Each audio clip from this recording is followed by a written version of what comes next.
కూడికి వీళ్ళందరూ కూడా వందనాలు తెలియచేస్తున్నాను. అలాగే కూడికలో ఉన్న దేవుని సేవకులందరూ కూడా వందనాలు. కూడికి నడిపిస్తున్న ప్రియులు సత్యనారాయణానికి కూడా వందనాలు తెలియచేస్తున్నాను. రాజుల రెండవ గ్రంథం 4 అధ్యాయంలో నుంచి దేవుని వాక్యాన్ని మనం చదువుకున్నాం. ఇందులో ముఖ్యంగా 4 సందర్భాలున్నాయి. మొదటి సందర్భంలో ప్రవక్తల శిష్యుల్లో ఒకని భార్య ఎలీషా యొద్దకు రావటం, రెండవది షునేమీరాలు గురించి, మూడవదిగా గుడమెరగక మరి కోరాకులను తెచ్చినప్పుడు జరిగిన సందర్భం, నాలుగవదిగా 42 నుంచి 44 వచనాల్లో మరి 100 మందికి వడ్డించటానికి ఇవి ఎంత మాత్రం అని చెప్పిన సందర్భంలో తినగా మిగిలినని చెప్పిన సందర్భం. ఈ 4 సందర్భాలు కూడా మనం చదువుకున్నాం. చూడండి,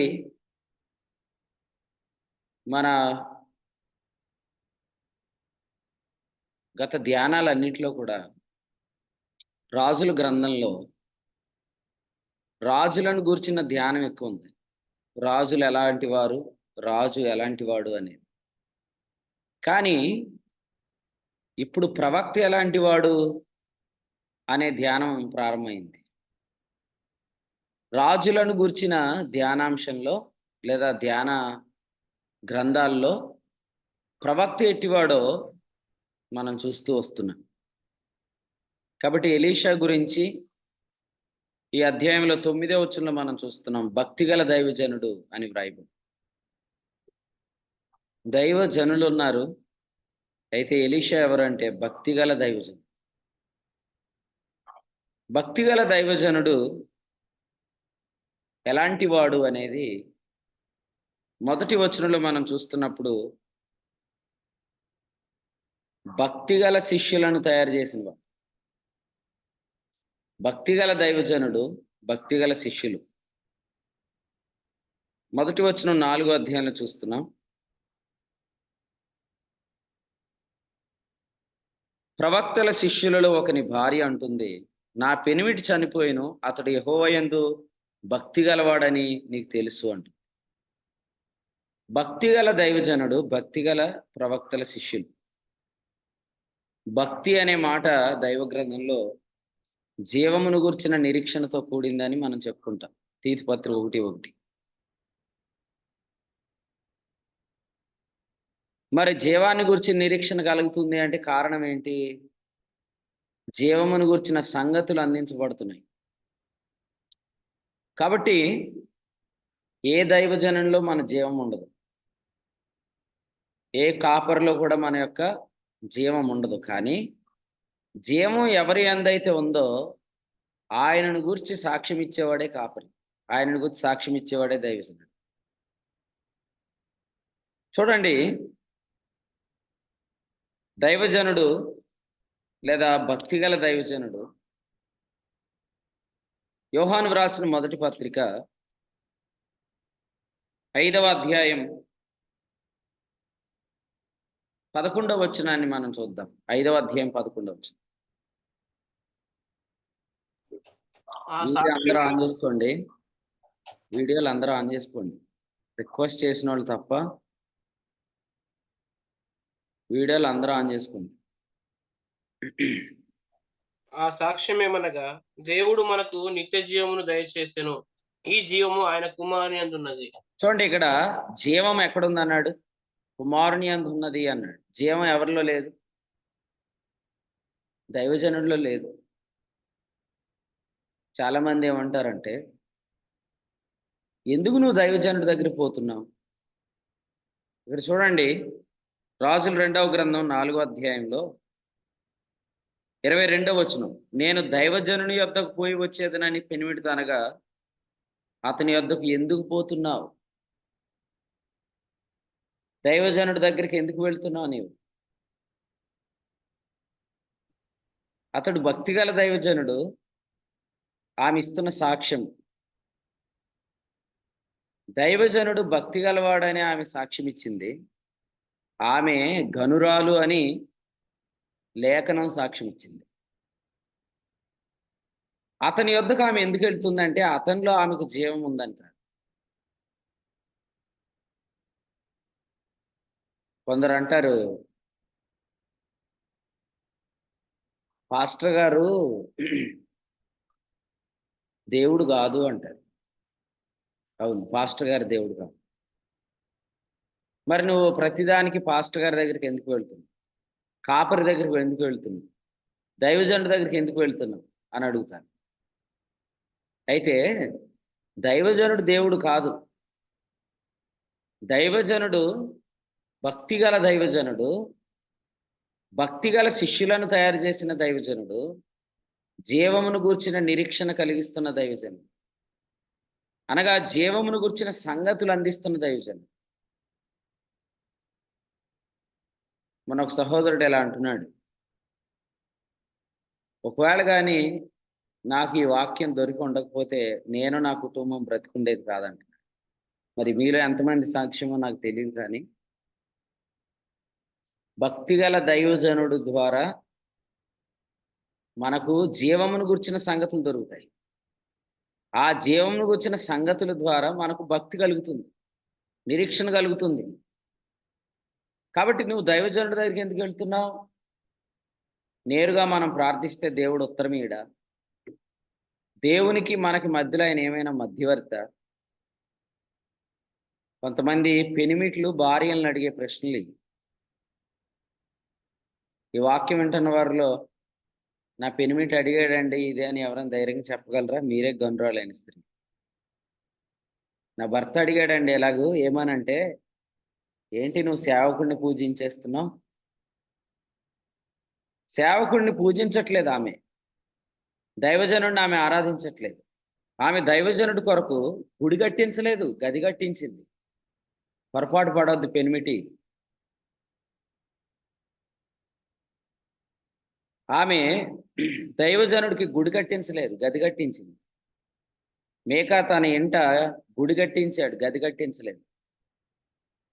మేకా గ్రంథం చదవండి 18వ అధ్యాయంలో. మేకా అనువాడు 17వ అధ్యాయంలో తన ఇంట గృహ మందిరాన్ని లేదా దేవతా మందిరాన్ని కట్టించింది. కానీ ఈమె దైవజనుడు గది కట్టించింది. కానీ కొంతమంది పెనిమిట్లు ఫీలింగ్ ఏంటంటే, వీళ్ళు సేవకులకి గుడులు కట్టిస్తున్నారు, వీళ్ళు సేవకులను పూజిస్తున్నారు అనుకుంటారు. కానీ గనురాలైన స్త్రీ భక్తిగల దైవజనుడని ఆయనను గుర్తించింది. ఆ దైవజనుడి దగ్గరికి వెళ్తుంది. ఆ పెనిమిటి అడుగుతున్నాడు, అతని వద్దకు ఎందుకు పోతున్నా? కొన్నిసార్లు కొందరి ప్రశ్నలు ఏంటంటే, యోహాను సువార్త 5వ అధ్యాయంలో మనం చూస్తాం. యోహాను సువార్త 5వ అధ్యాయంలో మనం చూస్తాం. 4వ అధ్యాయంలో యేసు ప్రభు మాట్లాడుతుంటుంటే 27వ వచనం, ఆయన స్త్రీతో మాట్లాడి చూసి ఆశ్చర్యపడుతున్నారు. ఎవరా స్త్రీ? గనురాలైన స్త్రీ కాదు, వ్యభిచారి అయిన స్త్రీ. కాబట్టి గనురాలైన స్త్రీతో ఆయన మాట్లాడట్లేదు, వ్యభిచారమందు జీవిస్తున్న స్త్రీతో మాట్లాడుతున్నారు. మరి వారు ఆశ్చర్యపోతున్నారు. కానీ విషయం ఏంటంటే, దైవజనుడి మీద ఒక చెడ్డ అభిప్రాయం పెనిమిటికి. ఏంటి అదేనంటే, భర్తను నేను కదా, ఆమె కావలసినవన్నీ నేను కదా ఇచ్చేది, ఈమె సేవకుడి దగ్గరికి ఎందుకు వెళ్తుందని. వాస్తవంగా ఇక్కడున్న పెనిమిటి ఎలాంటి వాడు చూడండి. చూద్దాం వచనం 14. ఆమె పెనిమిటి ముసలివాడు అని చెప్పబడింది. ఆమె కుమారుడు లేడు, ఆమె పెనిమిటి ముసలివాడు. ముసలివాడంటే దాని అర్థం ఏంటంటే, ఆమెకు అవసరమైన దాన్ని అందించలేని బలహీనుడు. అయినా కూడా దైవజనుడు ఏం చేశాడు? ఒక వాక్యం చెప్పాడు. ఆ వాక్యంలో ఆమెకు దేవుడు బిడ్డను అనుగ్రహించాడు.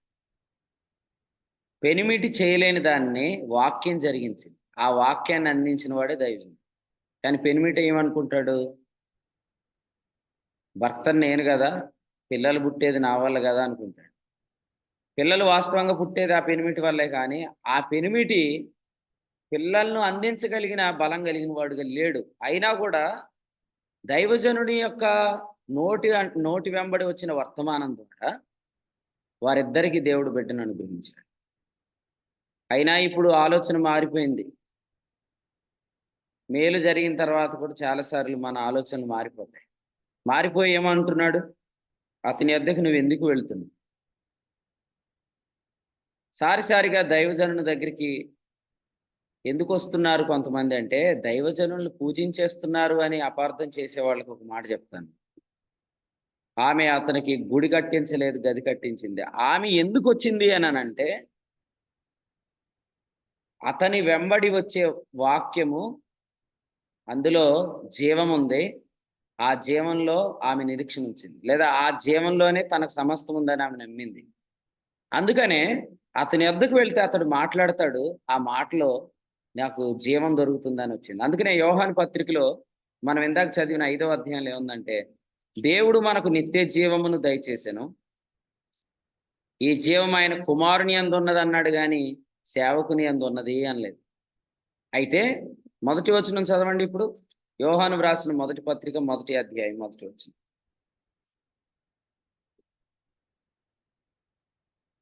జీవవాక్యమును జీవవాక్యం. గూర్చినది చాలండి, ఆది నుండి ఏది ఉండెనో మేమేది వింటిమో చాలండి, కళ్ళారా ఏది చూసినమో. చాలండి.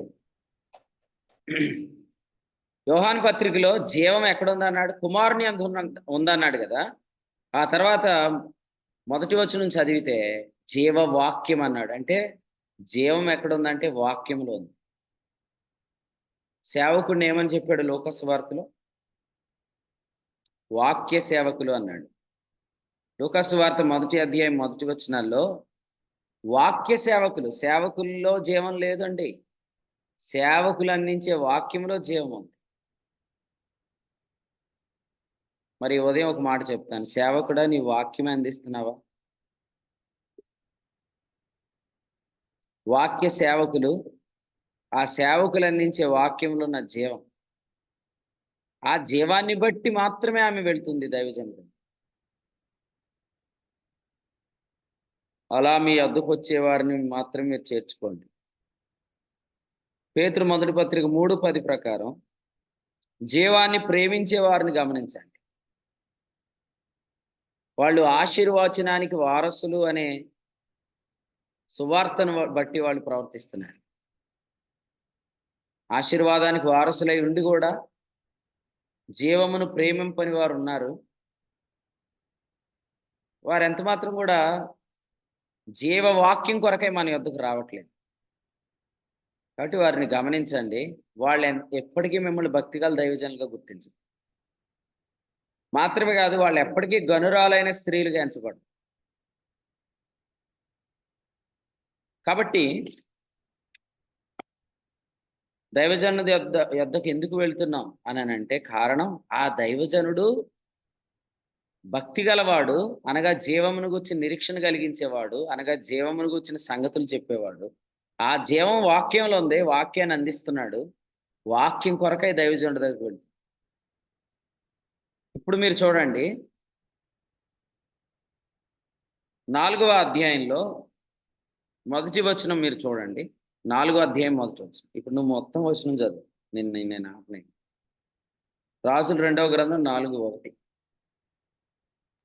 అంతటా ప్రవక్తల శిష్యులలో ఒకని భార్య, నీ దాసుడైన నా పెనిమిటి చనిపోయెను, అతడు యెహోవా యందు భక్తి గలవాడై ఉండెనని నీకు తెలిసే ఉన్నది. ఇప్పుడు అప్పులవాడు నా ఇద్దరు కుమారులు తనకు దాసులుగా ఉండుటకై వారిని పట్టుకొని పోటకు వచ్చి ఉన్నాడని ఎలీషాకు మొరపెట్టగా. ఎవరికి మొరపెట్టాలి? యెహోవాకు కదా మొరపెట్టాలి, ప్రభువుకు మొరపెట్టాలి, ప్రభువుకు ప్రార్థన చేయాలి. మరి ఎలీషాకి ప్రార్థన చేయటం ఏంటి? లేదా ఎలీషాకి మొరపెట్టడం ఏంటి? అయ్యో, నీ జీవితంలో దేవుని బదులు దైవజనుడిని పెట్టుకున్నావు. నువ్వు దేవునికి ప్రార్థన చేయాలి, నువ్వు దైవజనుడికి ప్రార్థన చేస్తున్నావు అనే పెనిమిట్లు ఉన్నారా? లేదా అనే ఆ మాటలు చెప్పేవాళ్ళు, ఆలోచన చెప్పే మనుషులు ఉన్నారా? ఆలోచన చేయండి. అపోస్తుల కార్యాల గ్రంథం 8వ అధ్యాయం చూడండి. అపోస్తుల కార్యముల గ్రంథం 8వ అధ్యాయం.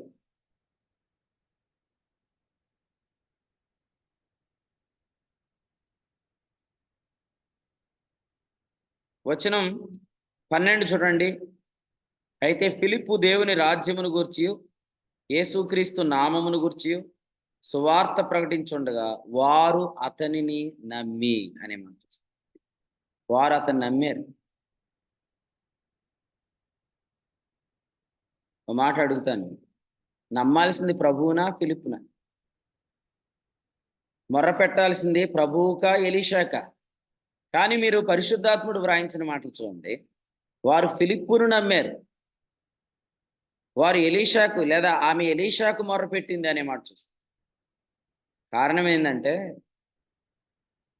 ఎలీషాకు మొర్రపెట్టిన సందర్భంలో ఒక మాట జ్ఞాపకం చేయబడింది. నా పెనిమిటి భక్తి గలవాడని నీకు తెలుసు అనింది ఆమె. నా పెనిమిటి పేరు తెలుసా అనలేదు. నా పెనిమిటి చనిపోయాడని తెలుసా అనలేదు. నా పెనిమిటి భక్తి గలవాడని నీకు తెలుసు. అంటే ఈ దైవజనుడు వాళ్ళు భక్తిగా జీవించడానికి కావలసినవన్నిటిని అందించిన వాడు. వాస్తవంగా పేతురు 2వ పత్రిక 1వ అధ్యాయం 3-4 వచనాల ప్రకారం దైవశక్తి భక్తికి జీవానికి కావలసినవన్నీ అనుగ్రహిస్తుంది. కానీ ఆ దైవశక్తి నేరుగా అందించలేదు. ఆ దైవశక్తి దైవజనుడి ద్వారా భక్తికి జీవానికి కావలసినవన్నీ అనుగ్రహించింది. అందుకనే దేవునికి మీరు తెలుసు, దేవునికి మీరు తెలుసు. కానీ ఎలా తెలుసు దేవునికి అంటే మీకు అందించిన వాక్యాల ద్వారా, ఆ వాక్యాల ద్వారా మీకు ఏం జరిగిందో దేవునికి తెలుసు. మరి దేవునికి తెలిసినప్పుడు ఆ వాక్యం ఎవరి ద్వారా దేవుడు మాట్లాడాడో ఆ సేవకునికి మీకు తెలీదా? అందుకని ఇక్కడ వ్రాయబడింది ఏమనంటే అతడు భక్తి గలవాడని నీకు తెలిసే ఉన్నది. కాబట్టి ఆలోచన చేయండి. ఉదయకాలం మొర్ర పెడుతుంది ప్రభువుకు కాదు ఎలీషాకు అని పొరపాట్లు చేయొద్దు. నమ్ముతుంది ప్రభువును కాదు ఫిలిప్పుని అనొద్దు. నిజంగా కొందరు వ్యక్తులు నమ్మేవాళ్ళు ఉంటారు. సేవకుడినే దేవుడని పూజించే వాళ్ళు ఉంటారు. అయ్యగారు అయ్యగారు అని చెప్పి గుడి కట్టేవాళ్ళు ఉంటారు. కానీ ఈ సందర్భాలు ఏవి అవి కాదు. కొంతమంది వాటిని ఎలీషాకు అప్లై చేసేస్తూ ఎలీషాని తిట్టేటట్టు చేస్తారు. కానీ నేనేమంటానంటే ఈ సందర్భాల్లో 4 సందర్భాలు చదివా. ఈ 4గింట్లో ఎలీషా ఏం చెప్పాడు అదే జరిగింది. ఒకటి, ఆ నూనె అమ్ము, నీ అప్పు తీరుతుంది, మీరు బ్రతుకుతారు అన్నాడు. అది జరిగింది. మరలా వచ్చే సంవత్సరం నీకు బిడ్డ పుడతాడు అన్నాడు. బిడ్డ పుట్టాడు. ఆ తర్వాత కుండలో ఆ క్రొత్త ముద్ద కలపండి, పిండి కలపండి అన్నాడు. ఆ కుండలో విషం లేదు. మాత్రమే కాదు, ఇంతమందికి ఇవి ఏమాత్రం అన్నప్పుడు అవి మిగులుతాయి అన్నాడు. అది మిగిలింది.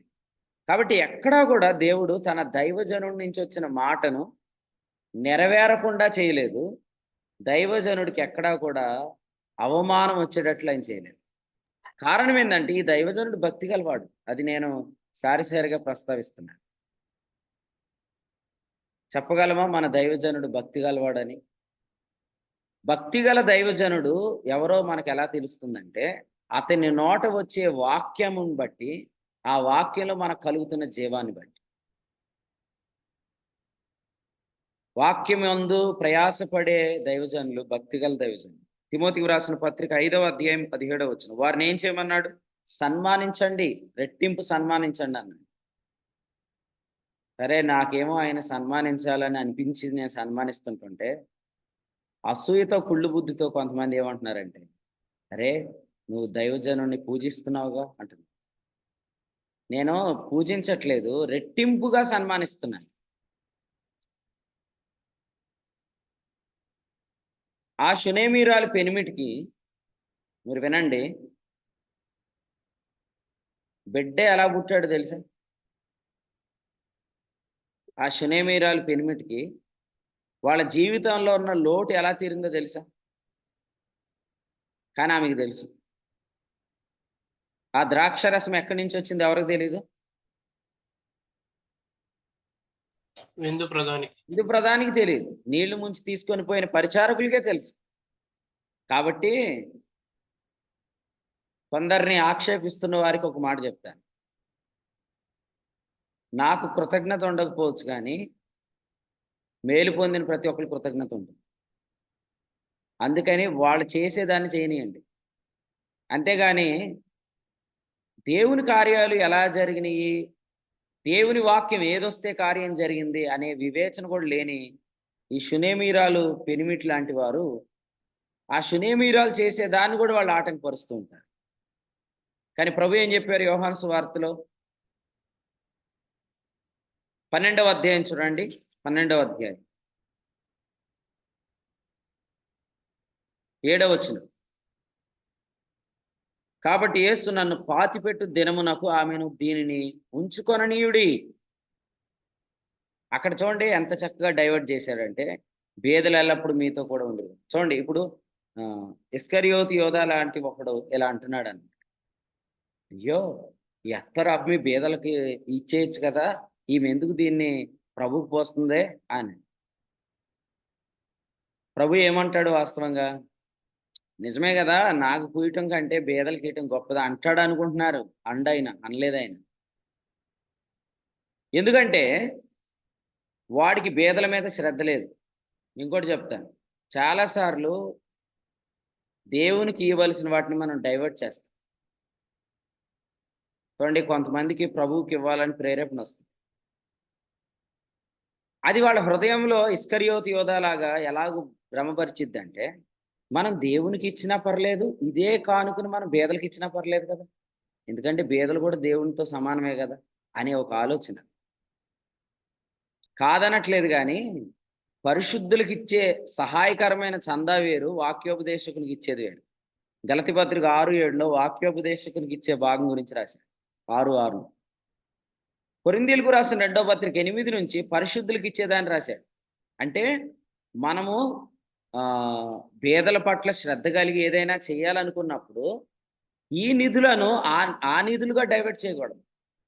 ఇప్పుడు లాస్ట్ ఇయర్ గవర్నమెంట్ మీద చాలా వ్యతిరేకతల్లో ఒక వ్యతిరేకత ఏంటి? ఫలానా వారికి రావాల్సిన నిధులను డైవర్ట్ చేశారు అని. అది ప్రతి గవర్నమెంట్‌లో ఏదో ఒకలాగా ఒకరికి అందించాల్సిన నిధులను ఇంకొకరికి అది డైవర్ట్ చేస్తా ఉంటారన్నమాట. అప్పుడు ప్రభుత్వం మీద తీవ్రమైన వ్యతిరేకతలొస్తాయి. అలాగే మనం గూడా ఏం చేస్తామంటే, బీదల మీద శ్రద్ధ ఉన్నట్లుగా వాస్తవంగా కనుపరుస్తాం గానీ, బీదల మీద శ్రద్ధేం గాదు. ఇస్కరియోతు యోధాకు బీదల మీద శ్రద్ధ ఉందా? బీదల మీద శ్రద్ధ ఎప్పుడొస్తది మనకి? బీదల మీద ప్రేముంటే వస్తది. ప్రేమ మనకెప్పుడొస్తది? గలితో 5:22 ఆత్మ ఫలంలోంచి వస్తది. ఆత్మ ఫలం ఎప్పుడు కాస్తాం? ఆత్మానుసారంగా నడిస్తే కాస్తాం. 5:16 గలతీలో. ఆత్మానుసారంగా ఎప్పుడెళ్తాం? ఆత్మానుసారంగా ఎళ్ళే వాక్యం దొరికితే. వాక్యం ఎవరిచ్చారు మనకి? దైవజనుడు ఇచ్చాడు. అంటే ఇప్పుడు మనం ఏది చేసినా దైవజనుడి భాగం దైవజనుడికి, పేదలకి ఇవ్వాల్సింది పేదలకి ఇస్తాం. అంతేగాని దైవజనుడి భాగాన్ని పేదలకు డైవర్ట్ చేయటంలో వీడు దొరికేసాడు ఇక్కడ. కారణం ఏందంటే మీరు దేవునికి మొరపెట్టాలి. ఎలీషాకి మొరపెడుతుంది. మీరు దేవుణ్ణి నమ్మాలి. ఫిలిప్పుని నమ్ముతున్నారు.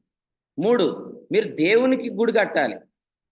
కానీ మీరు ఎలీషాకు గుడి గదే కట్టినా కూడా గుడి కట్టినట్టు కనపడుతుంది. మీరు దేవుని యొద్దకు వెళ్ళాలి. కానీ నువ్వు దైవజనుడి దగ్గరికి వెళ్తావు. ఆఖరి మాట ఏందంటే నువ్వు దేవునికి సమర్పించాలి. నువ్వు దైవజనుడికి సమర్పిస్తావు. ఇది ఆరోపణలు ఎవరి మీద? దైవజనుడి మీద. కానీ ఈ దైవజనుడు ఎవరు? మాట చెప్తే ఆ మాట ఖచ్చితంగా జరిగి తీరుతుంది. అటువంటి దైవజనుడు. మాట చెప్తే మాట ఎందుకు జరుగుతుందంటే, ఈ దైవజనుడి నోటి నుంచి వచ్చే ప్రతి మాటలో కూడా జీవం ఉంది. అందుకని అన్నాడు వాక్య సేవకులు. లూకా సువార్త 1వ అధ్యాయం 2వ వచనం. వాక్యములో ఏముందంటే యోహాను పత్రిక 1:1 జీవం ఉంది. ఒకసారి నేను ఇలా అంటాను. ఒకసారి మీరు వెనక్కి తిరగండి. మీ జీవితంలో ఎన్ని వాగ్దానాలు పొందారు? ఆ వాగ్దానాల ద్వారా దేవుడు మీ జీవితాలను ఏం చేశాడు? ఒకసారి ఆలోచన చేయండి. అప్పుడు మీరు దైవజనుడిని రెట్టింపు సన్మానానికి పాత్రులుగా ఎంచుతారు.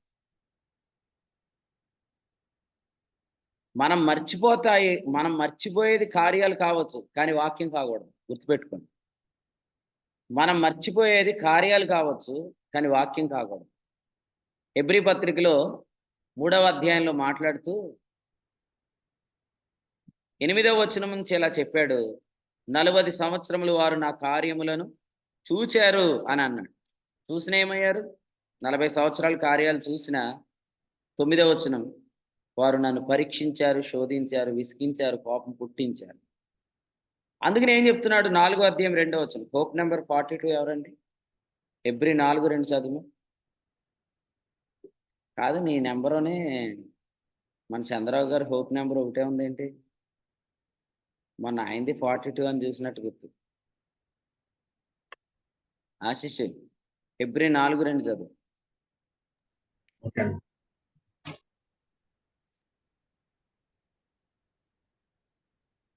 వారికి ప్రకటింపబడినట్లు రాంబాబు గారు వీళ్ళందరూ వీడియోలు ఆఫ్ చేసేసుకున్నారండి. నిన్న నా దగ్గరికి వచ్చి వీడియో ఆన్ చేసుకుంటే మీరు క్వశ్చన్ అడిగినప్పుడల్లా భయం వేసేస్తుంది అన్నాడు ఆయన. నేను క్వశ్చన్ అడిగిన ఈరోజు ప్రయాణంలో ఉన్నా, ఇందాక చెప్పారు మీరు, రిక్వెస్ట్ చేశారా? అన్ఎక్స్పెక్టెడ్ యాక్సిడెంటల్ జర్నీయా? అది యాదృచ్ఛికంగా జరుగుతుందా? సరే అయితే రైట్, చదువుమా. 42 చదవండి. హెబ్రీ 4:2. వారికి ప్రకటింపబడినట్లు మనకు సువార్త ప్రకటింపబడింది. కానీ వారు వినిన వారితో విశ్వాసము గల వారై కలిసి ఉండలేదు కనుక విన్న వాక్యం వారికి నిష్ప్రయోజనం. చూడండి, కార్యములను మనం మర్చిపోవడానికి గల కారణం ఏంటంటే, మర్చిపోయినా పర్లేదు, కానీ వాక్యము వినేదాన్ని వారితో కలిసి ఉండాలి, వాక్యం వింటూ ఉండాలి. దీన్ని ప్రజెంట్ పర్ఫెక్ట్ కంటిన్యూస్ టెన్స్.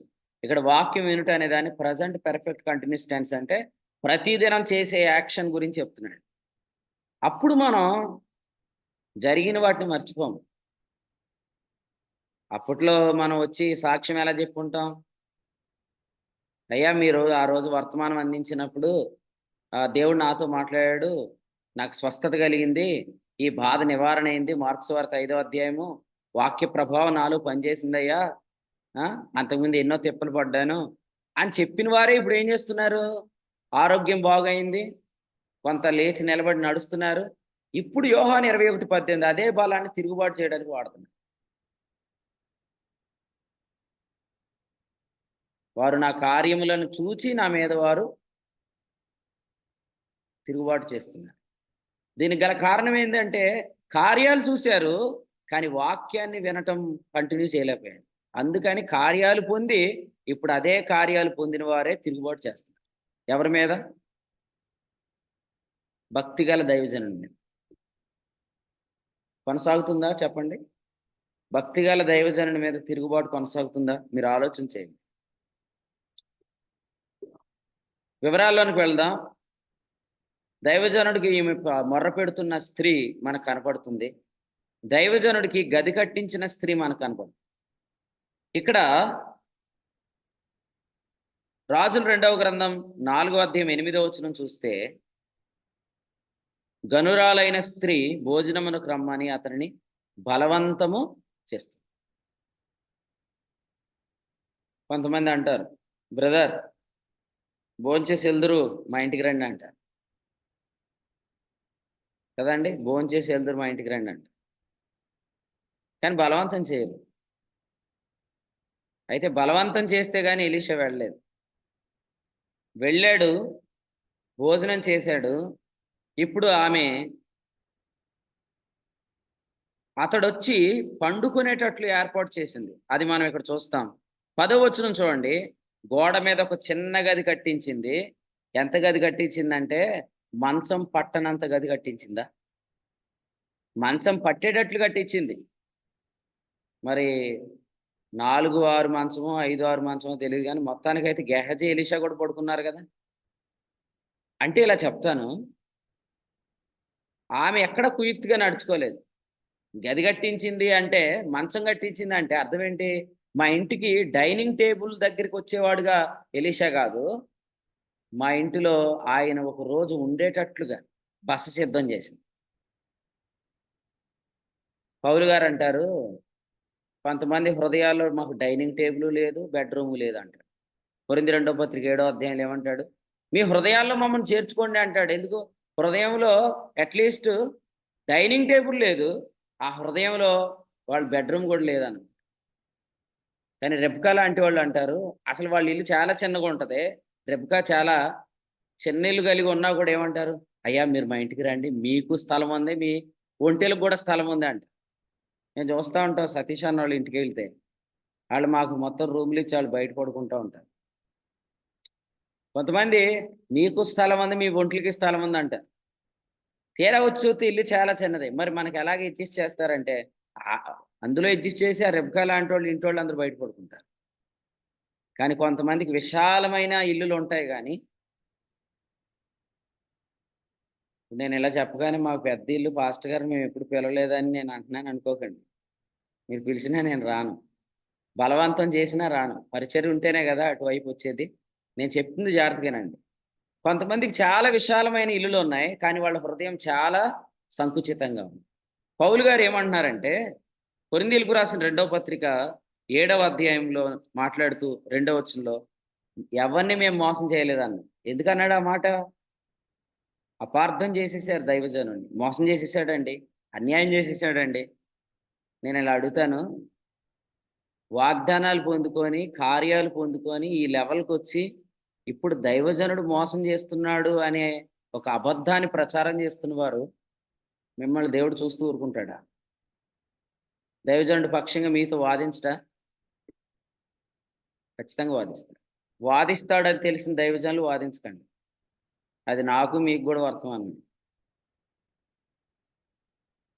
గిద్యోను తండ్రి ఏమన్నాడంటే, బయలు దేవుడైతే బయలు తన పక్షంగా వాదించుకుంటుంది కదా అన్నాడు. అందుకనే యెరుబ్బయలు అనే పేరు పెట్టాడు అక్కడ. యెరుబ్బయలు అంటే అర్థం ఏంటంటే బయలు తన పక్షంగా వాదించుకుంటుందని. నేను కూడా ఇలా అంటున్నాను, నిజంగా ప్రభు వాదిస్తాడు, ప్రభు కార్యం చేస్తాడు. ఇక్కడ చూడండి, ఎవరిని చెరపలేదు, ఎవరికి అన్యాయం చేయలేదు. సమూయేలు ఏమడిగాడు?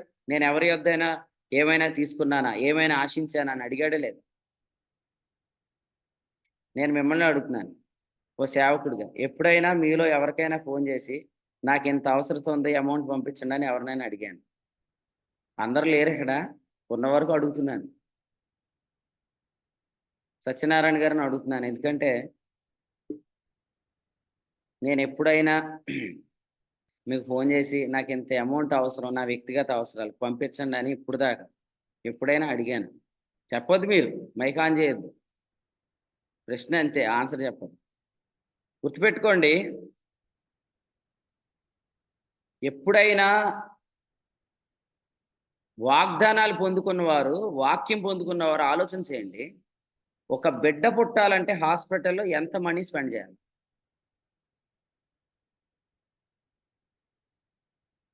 ఎంత ఖర్చులు అవుతాయి? అయిన తర్వాత పిల్లలు పుడతారని గ్యారంటీ ఏమైనా ఉందా అంటే ఖచ్చితంగా లేదు. కానీ దైవజనుడు మాట ఇస్తే వచ్చే సంవత్సరానికి వెళ్ళి బిడ్డ పుడతారు. అలా పుట్టినోళ్ళు కూడా ఉన్నారు ఇక్కడ. మీరు కూడా మైక్లు ఆన్ చేసుకొని ఏం చెప్పక్కర్లేదు, ప్రభుని స్తుతించండి మీరున్న చోట. నేనేమంటానంటే, మీరే మా యొద్ద నుండి చాలా విలువైనవి పొందుకుంటారు, కానీ ఎక్కడో ఒక అపార్థం. ఏంటి? ఎవరో ఇస్తున్నారు, మేబీ ఆయన ఇస్తున్నాడు, ఈమె ఇస్తుంది, ఈయన చేస్తున్నాడు, ఆమె. ఎవరు చేయరు దేవుని సేవకు. భక్తిగల దైవజనుడు ఏ మనిషి మీద ఆధారపడ్డాడు. సేవకు పిలిచినవాడు దేవుడు, పోషిస్తానని వాగ్దానం ఇచ్చినవాడు దేవుడు, వలలు విడిచిపెట్టమన్నాడు. కొన్నిసార్లు బట్టను పారవేసి ఆ బట్ట ఎక్కడుందో కూడా వెతుక్కోని పరిస్థితులు గుండా సేవకు తీసుకొచ్చింది. అట్లా తీసుకొచ్చినప్పుడు ఏ మనుషుల వైపు చూడకుండా, నాకు ఒక 5,000 ఇవ్వు నేను మళ్ళీ ఇచ్చేస్తాను, ఓ 10,000 ఇవ్వు నేను మళ్ళీ ఇచ్చేస్తాను అనే ఒక విధానంలో కూడా ప్రభు నిన్ను తీసుకెళ్ళడు. ఖచ్చితంగా నమ్ము, సేవకుడు అయితే. దేవుడు ఏ మనిషి మీద నిన్ను ఆధారపడనీయడు. నీ అక్కర కొలది దేవుడే నీ దగ్గర కాకోలములకు ఆజ్ఞాపించి పంపిస్తాడు. నీ అక్కర కొలది దేవుడే నీ ప్రతి అక్కర తీరుస్తాడు. ఎందుకు తీరుస్తాడంటే, ఏదో ఒక రోజు ఇదే సొదొమ రాజు నేను నిన్ను పోషించానని నీ మీద అతి చేస్తాడు. ఎవరి మీద తెలుసా? గలతీ 1:15 తల్లి గర్భమందు పడినది మొదలుకొని సేవ కొరకు ప్రత్యేకించి పిలిచిన ఆ దేవుని సేవకుడిని ఏమని చెప్తాడంటే, నేను లేకపోతే అతనికి దిక్కే లేదని చెప్తాడు. ఆ చెప్తాడు కాబట్టే నువ్వు నూలు పోగైనా చెప్పులు వారే నువ్వు ఎక్స్పెక్ట్ చేయి. నేను కూడా చెప్తున్నాను, నేను ఎవరిని కెమెరాలు అడగలేదు, ఎవరిని సిస్టంలు అడగలేదు, నేను ఎవరిని కారు ఖర్చులు అడగలేదు, ఏది అడగలేదు, ఎప్పుడు అడగలేదు. ఎవరైనా వాక్యోపదేశం పొంది ప్రయోజనం పొంది సహకరించాలనుకుంటే సహకరిస్తారు తప్ప ఎప్పుడు కూడా ఇది నాకు అవసరం, ఇది నాకు చేయండి అని నేను ఎప్పుడు అనలేదు. ఎందుకంటే ఈ వాక్యాన్ని బట్టి నా గొప్పతనం కాదు, మా నాన్న చాలా బాగా సంపాదించాడని కాదు. ఈ వాక్యం ఇచ్చిన ఆదరణ ఏంటంటే మన ప్రతి ఒక్కర ప్రభు తన మహిమైశ్వర్యం చొప్పున దయచేస్తాడు. ఎఫెసీ పత్రిక 3:18 ఉంది, క్రీస్తు విశ్వాసం ద్వారా మీ మధ్య నివసిస్తాడు, తన మహిమైశ్వర్యం చొప్పున దయచేస్తాడు. పొరపాటున ఎప్పుడైనా మర్చిపోతే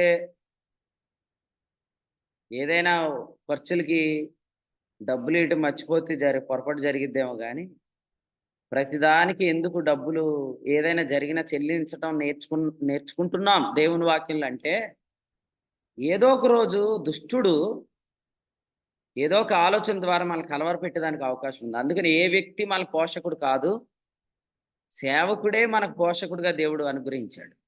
వాగ్దానాలను అతని ద్వారా మనకు అందించడం ద్వారా యోహాను సువార్త 21:15 నేను చెప్పిన మాట కాదు, ప్రభువే చెప్పాడు, నీవి గొర్రెలను మేపుము అని పేతురుకు చెప్పాడు. మేపాల్సింది ఎవరు? దేవుడే. కానీ మేపమని ఎవరికి చెప్పాడు? సేవకుడు. మొరపెట్టాల్సిన దేవునికే కానీ మొరపెడుతుంది ఎలీషాకు. నమ్మాల్సిన దేవుణ్ణే కానీ నమ్ముతుంది ఎవరిని? ఫిలిప్పును. దర్శించాల్సిన దేవుణ్ణే కానీ దర్శిస్తుంది ఎవరిని? దైవజనుని. గది గుడి కట్టించాల్సిన దేవునికే కానీ గది కట్టిస్తుంది ఎవరికి? దైవజను. దీని అంతటి గల కారణం ఏంటంటే అతడు భక్తిగల దైవజను. అతని నోట వచ్చే వాక్యంలో జీవం ఉంది. ఆ జీవమును గురించి నిరీక్షణ బట్టి అతని దగ్గర భక్తిగల శిష్యులు ఉన్నారు. కొంతమంది ఆశ్చర్యపోతున్నారు, ఏమని అంటే అసలే యవనస్తులేంటి కూర్చొని నోట్సులు రాసుకుంటూ వాక్యం వినటం ఏంటి? అది కూడా ఎర్లీ మార్నింగ్ జూమ్ మీటింగ్లో పెద్దోళ్ళే కూర్చుంటారు కానీ యవనస్తులు ఆడ కూర్చుంటారు. కానీ ఈ దినాల్లో ఇంతమంది యవనస్తులు వర్తమానాలు వింటూ నోట్సులు రాసుకుంటూ వాళ్ళు సేవకులుగా వీళ్ళు ఎలా ఉంటున్నారంటే దానికి కారణం భక్తిగల శిష్యులు తయారవుతున్నారు. ఇందుని బట్టి మీరు దేవునికి స్తోత్రం చెల్లించండి. నేనేమంటానంటే ఎవరైనా మిమ్మల్ని దేవుని సన్నిధికి వస్తున్నప్పుడు సోమరితనంతో నిర్లక్ష్యంతో ప్రార్థనలు మాని కూర్చొని నువ్వు దైవజనుని పూజించడానికి వెళ్తున్నావు, నువ్వు దైవజనుని ఆరాధించడానికి వెళ్తున్నావు, నేను ఇంటికాడ ఉండి దేవుణ్ణి ఆరాధిస్తున్నాను అన్నాడు అనుకోండి, మీరు అటువంటి వారికి బుద్ధి చెప్పే గాడిదల్లాగా ఉండాలి. వారి వెర్రితనాన్ని మీరు అడ్డగించాలి. కారణం ఏంటంటే ఈరోజు మాట్లాడిన ప్రతి మాట గురించి ప్రభు తీర్పు తీరుస్తాడు. ఎందుకు తీరుస్తాడంటే ద్వితీయోపదేశకాండం మీరు చదివారా? ప్రభు మోషే పక్షంగా ఏం చెప్పాడు? మోషే అటువంటి ప్రవక్త కాదు, నేను మోషేతో ముఖాముఖిగా మాట్లాడుతున్నాను అని 8వ అధ్యాయంలో 12వ అధ్యాయంలో చెప్పిన సందర్భం మనకు తెలుసు. చాలాసార్లు మనకు కొన్ని ఆలోచనలు వస్తున్నాయి. సంఖ్యాకాండం 12 అండి, క్షమించండి, సంఖ్యాకాండం 12వ అధ్యాయంలో మనం చదివిన సందర్భం అది. ఇంతకుముందు చదువుకున్నాం 8వ వచనం, గోడ భావములతో కాదు ముఖాముఖిగా మాట్లాడు. నేను ఇద్దరు సహోదరులు ఏమంటున్నారంటే ఎందుకు వచ్చింది సీక్రెట్గా మాట్లాడుకోవడం కూడా మానేసామన్నా. ఇక్కడే ఉన్నారు. ఎందుకు మానేశారని, ఎందుకు సీక్రెట్గా మాట్లాడుకున్నాయని ఆదివారం వాక్యంలో వచ్చేస్తుంది. అది దేవుడు చెప్తున్నాడో ఎవరైనా చెప్తున్నారు మీకు అని డౌట్ వచ్చి మానేసామంటున్నారు. నేను అంటాను ఎవరైనా చెప్తే మీరు మానేస్తారు. ఆ ఎవరు చెప్పారు అనే సర్చింగ్లో ఉంటారు. మీరు సిఐడి ఆఫీసర్లు అయిపోతారు కదా. ఫోరెన్సిక్ డిపార్ట్మెంట్ లాగా తల వెంట్రుకు దొరికి ఈ వెంట్రుకు వాడితే గుర్తుపట్టావా, వాడికి తెల్లంటికలు వచ్చినాయి, తెల్లంటికి ఇది వాడు ఇక్కడికి వచ్చాడు అని చెప్తారు. దైవజనుడు భక్తి గలవాడైతే దేవుడు అన్నీ చెప్తాడు. ఏం రత్నజన్న చెప్తున్నాడు లేదా? ఖచ్చితంగా చెప్తాడు. మొన్న నల్లజర్రలో మీటింగ్ రోజు వలలు బాగు చేసుకోమంటే నేనేమనుకున్నానంటే అపవిత్రంగా ఉండొద్దని ఏదైనా వర్తమానం వస్తుందేమో అనుకుంటే ఆయన కోపం దగ్గరికి వచ్చి ఆగిపోయాడు. కోపం గురించే చెప్పాడు టాపిక్ అంతా. ఎవరు? ప్రభు.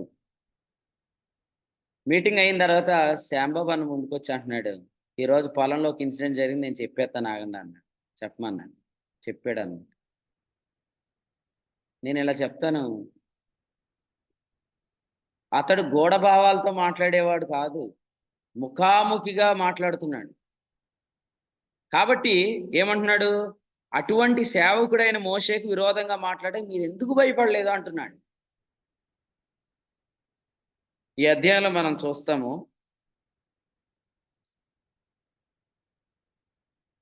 12వ వచనంలో మనం చూస్తున్నాము,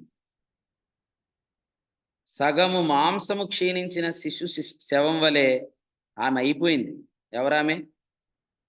మోషేకు విరోధంగా మాట్లాడిన స్త్రీ అయిపోయిందన్న.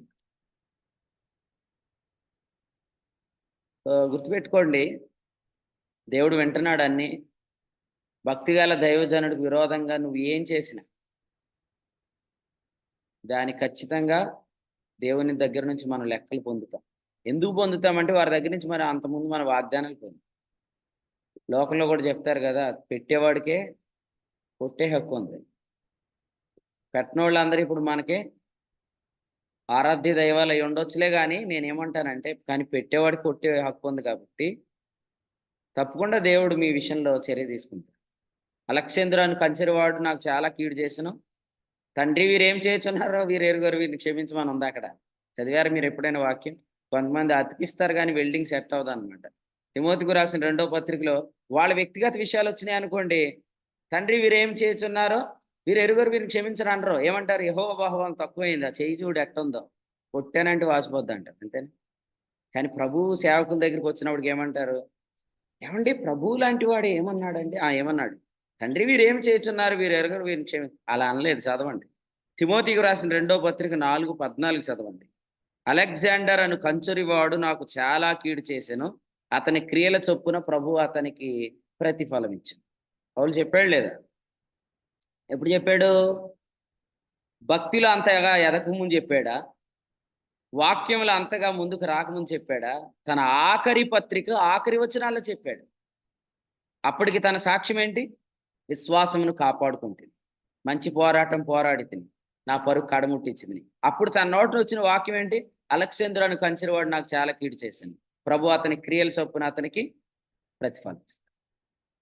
భక్తిగల దైవజనుడికి విరోధంగా మాట్లాడేవాళ్ళు భయపడండి. కారణం ఏంటంటే దేవుని వాక్యం ఇలా ఉంది. ఏమనంటే, అతనితో నేను గూఢభావములతో కాదు ముఖాముఖిగా మాట్లాడుతున్నాను అన్నాడు. కాబట్టి టాపిక్ డైవర్షన్స్ చేయొద్దు. ఏమన్నానంటే, నేను దేవునికి ప్రార్థన చేస్తాను కానీ ఎలీషాకి ప్రార్థన చేయను. నేను దేవుని నమ్ముతాను కానీ నేను ఫిలిప్పుని నమ్మను.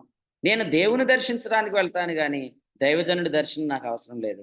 నేను దేవుని గుడి కడతాను కానీ దైవజనుడికి గది కట్టను. ఇవన్నీ చెప్పొద్దు. దేవుడే చెప్పాడు, దైవజనుడి భాగం ఏంటో దేవుడే మనకు చెప్పాడు. నేను ఇలా అనట్లేదు, దేవుడు ఒక్కడే దేవునికి నరులకు మధ్యవర్తి ఒకడే అతడు సేవకుడు అని నేను అనట్లే. నేను అంత మాట అన్ను. దేవుడు ఒక్కడే దేవునికి నరులకు మధ్యవర్తి ఒకడే, ఆయన క్రీస్తు యేసు నరుడు, ఆ నరుని గురించి సాక్ష్యం ఇచ్చేవాడు సేవకుడు. అది మాత్రం ఖచ్చితంగా తెలుసు. అపోస్తులు 3:26 దేవుడు తన సేవకుని లేపాడు. మీకు తెలుసా విషయం? ఇతడు ప్రతిష్ఠించబడినవాడు, ఇతడు అభిషేకించబడినవాడు, ఇతడు ఏర్పరచబడినవాడు, ఇతడు నియమించబడినవాడు. అతన్ని నియామకాన్ని ఆలోచించేయండి. గలతి 1:1 మనుషుల మూలంగానైనా ఏ మనుషుని వలనైనా కాలేదు. కాబట్టి నీ నియామకాన్ని బట్టి అయినా మనం గౌరవించాలి. నేను మర్చిపోను, మళ్ళీ జ్ఞాపకం చేస్తున్నాను. ఆనందాన్ని అడగండి, దైవ కుమారుల ఉత్సవాలు మీటింగ్స్ ఎక్కడ ఏర్పాటు చేద్దాం? ఆ గ్రౌండ్ వాస్తవంగా మనం పెట్టిన గ్రౌండ్ అయితే కాదు. కానీ నాకు థామస్ చెప్పేంత వరకు కూడా సరిగ్గా అర్థం కాలేదు. థామస్ ఏం చెప్పాడంటే, ఇదే స్థలంలో సేవకుని అభిషేకం జరిగింది అన్నాడు. నాకు నిన్న కూడా దేవుడు అదే జ్ఞాపకం చేశాడు. నిజంగా మన అభిషేకాన్ని, మన నియామకాన్ని, మన ప్రతిష్టను, మనల్ని దేవుడు పిలుచుకున్న ఆ రీతిని ఒకవేళ మనుషులు మర్చిపోతారు కానీ మనం మర్చిపోతాం. మనం దేవుని పిల్లలం, గుర్తుపెట్టుకుందాం. ఎవరు మనల్ని ఏమంటున్నా కూడా మనం పొందిన ప్రయోజనాలు మనకు తెలుసు. దానికి తగినట్టుగా మనం జీవించాలని రాజుల 2వ గ్రంథం నుంచి 4వ అధ్యాయం నుండి మనకు జ్ఞాపకం చేస్తుంది. ఆమె అతనికి గది కట్టించింది, ఆ గదిలో మంచం ఉంచింది. ఆ మంచం ఉంచడం వల్ల ఏం జరిగింది చూడండి. రాజుల 2వ గ్రంథం 5వ అధ్యాయంలో ఒక మాట జ్ఞాపకం చేసుకుంది. 4వ అధ్యాయం చూడండి, రిఫరెన్స్ 10 చదవండి. రిఫరెన్స్ 10. కావున మనం అతని గోడ మీద ఒక చిన్న గది కట్టించి అందులో అతని కొరకు మంచము, బల్ల, పీఠ, దీపస్తంభం నుంచుదము. అతడు మన యుద్ధకు వచ్చినప్పుడెల్లా అందులో బస చేయవచ్చు అని చెప్పాను. 11. ఆ తరువాత అతడు అక్కడికి ఒకానొక దినమున వచ్చి ఆ గదిలో చొచ్చి అక్కడ పరుండెను. పిమ్మట అతడు తన దాసుడైన గేహజీని పిలిచి, ఈ షూనేమీయురాలిని పిలువమనగా వాడు ఆమెను పిలిచెను. ఆమె వచ్చి అతని ముందర నిలబడ్డప్పుడు అతడు, నీవు ఇంత శ్రద్ధాభక్తులు మా యందు కనపరచితివి, నీకు నేనేమి చేయవలెను? 14 చదవండి. నేను నీకేమి చేయవలెను? చేయవలను. 14 ఆమె నేనేం చేయకూర్చున్నాను. ఈ ప్రశ్న ఎప్పుడు అడగలేదు చెప్పండి. ఈ ప్రశ్న ఎలీషా ఎప్పుడు అడగలేదు. గది కట్టించినప్పుడు. కట్టక ముందండి, గది కట్టక ముందు అడగలేదండి. భోజనానికి పిలిచినప్పుడు రైట్ ఆన్సర్. భోజనానికి పిలిచినప్పుడు అడగలేదు, కానీ పరుండడానికి వచ్చినప్పుడు అడిగాడు. ఎందుకంటే భోజనం చేసే టైం ఎంత ఉంటుంది? భోజనం చేసి వెళ్ళిపోయాడు. కానీ ఇప్పుడు అక్కడ టైం స్పెండ్ చేశాడు కాబట్టి ఆ ఇంటిలో ఏది అక్కరగా ఉందో ఆలోచన చేయడం స్టార్ట్ చేశాడు. మరి మీరు ఎటువంటి ఏర్పాటు చేస్తున్నారు దేవుని కొరకు? లూదియా ఏమనిందండి అపోస్తుల కార్యాలు 16వ అధ్యాయంలో? నేను ప్రభువునందు విశ్వాసము గలదాన్నని మీరు ఎంచితే మీరు వచ్చి నా ఇంటిలో ఉండుడని మమ్మను బలవంతము చేశాను. 16-15 అపోస్తుల కార్యాలు. నేను ప్రభువునందు విశ్వాసము గలదాన్నని మీరు ఎంచితే నా ఇంటికి వచ్చి ఉండుడని వేడుకొని మమ్మల్ని బలవంతం చేశాను. నిజంగా భోజనం చేసి వెళ్ళిపోతే మనం పెద్ద ఏం పట్టించుకోకర్లేదు, కానీ ఉండమంటే మరి కొన్నిసార్లు మా ఒంట్లు కూడా వస్తాయి కదా, మరి ఒంట్లకు కూడా సిద్ధపరచాలి. కొంతమంది అంటారు పాస్టర్ గారు అయితే వరకే చూసుకుంటాం, మళ్ళీ పాస్టర్ అమ్మ గారు మరి వాళ్ళ పిల్లలు ఇవన్నీ ఆడండి, అంతే కదా. నిజమే, కొన్నిసార్లు కొన్ని చోట్లకి భార్యను తీసుకొని వెళ్ళకూడదు, వాక్యంలో కూడా ఉంది. అపోస్తుడైన పౌలు గారు ఇలా చెప్పారు. పౌలుకు పెళ్ళయిందా లేదా అనే టాపిక్ తీసేయండి, ఆయన చెప్పిన మాట చెప్తాను. విశ్వాసురాలైన భార్య నాకు లేదా అనలేదు ఆయన. విశ్వాసురాలైన భార్యను వెంట పెట్టుకొని వచ్చుటకు మాకు అధికారం లేదా అన్నాడు. కొరింథీ మొదటి పత్రిక 9వ అధ్యాయంలో మరి పేతురు గారు అయితే ఎక్కడ పడితే అక్కడ వాళ్ళ ఆవిడని తీసుకెళ్తున్నాడు, మరి నేను ఎప్పుడు మా ఆవిడని తీసుకొని మీ దగ్గర రాలేదు కదా అన్నాడు. 9వ అధ్యాయం వచనం 5లో తక్కిన అపోస్తుల వలన ప్రభు యొక్క సహోదరుల వలన కేఫా వలన విశ్వాసురాలైన భార్యను వెంట పెట్టుకొని తిరుగుటకు మాకు అధికారం లేదా అన్నాడు. కొంతమంది భార్యను తీసుకురావడం తప్పేం కాదులే, కానీ కొన్ని చోట్లకి తీసుకెళ్ళకూడదు అన్నమాట. ఎందుకంటే కొత్తగా పరిచర్య ఏర్పడిన దగ్గర మనం వాళ్ళకి బరువు అవుతాం. దావీదు చెప్పాడు కదా, అబ్షాలోము పిలిచినప్పుడు ఆ సందర్భంలో ఏమన్నాడు? కుమారుడా మీ పండగ మీరు చేసుకోండిరా, మేము అందరం వస్తే మీకు భారం అవుతాం అన్నాడు. అలాగే కొన్నిసార్లు భారం అవుతాం కాబట్టి భార్యను తీసుకొని వెళ్ళకూడదు, పిల్లలు తీసుకొని వెళ్ళకూడదు. అయితే అటుప్రక్క వాళ్ళు ఏమంటారంటే, ఏమంటే ఒక్కలే వచ్చారంటే పాస్టర్ గారిని తీసుకురావచ్చు కదా అంటారు.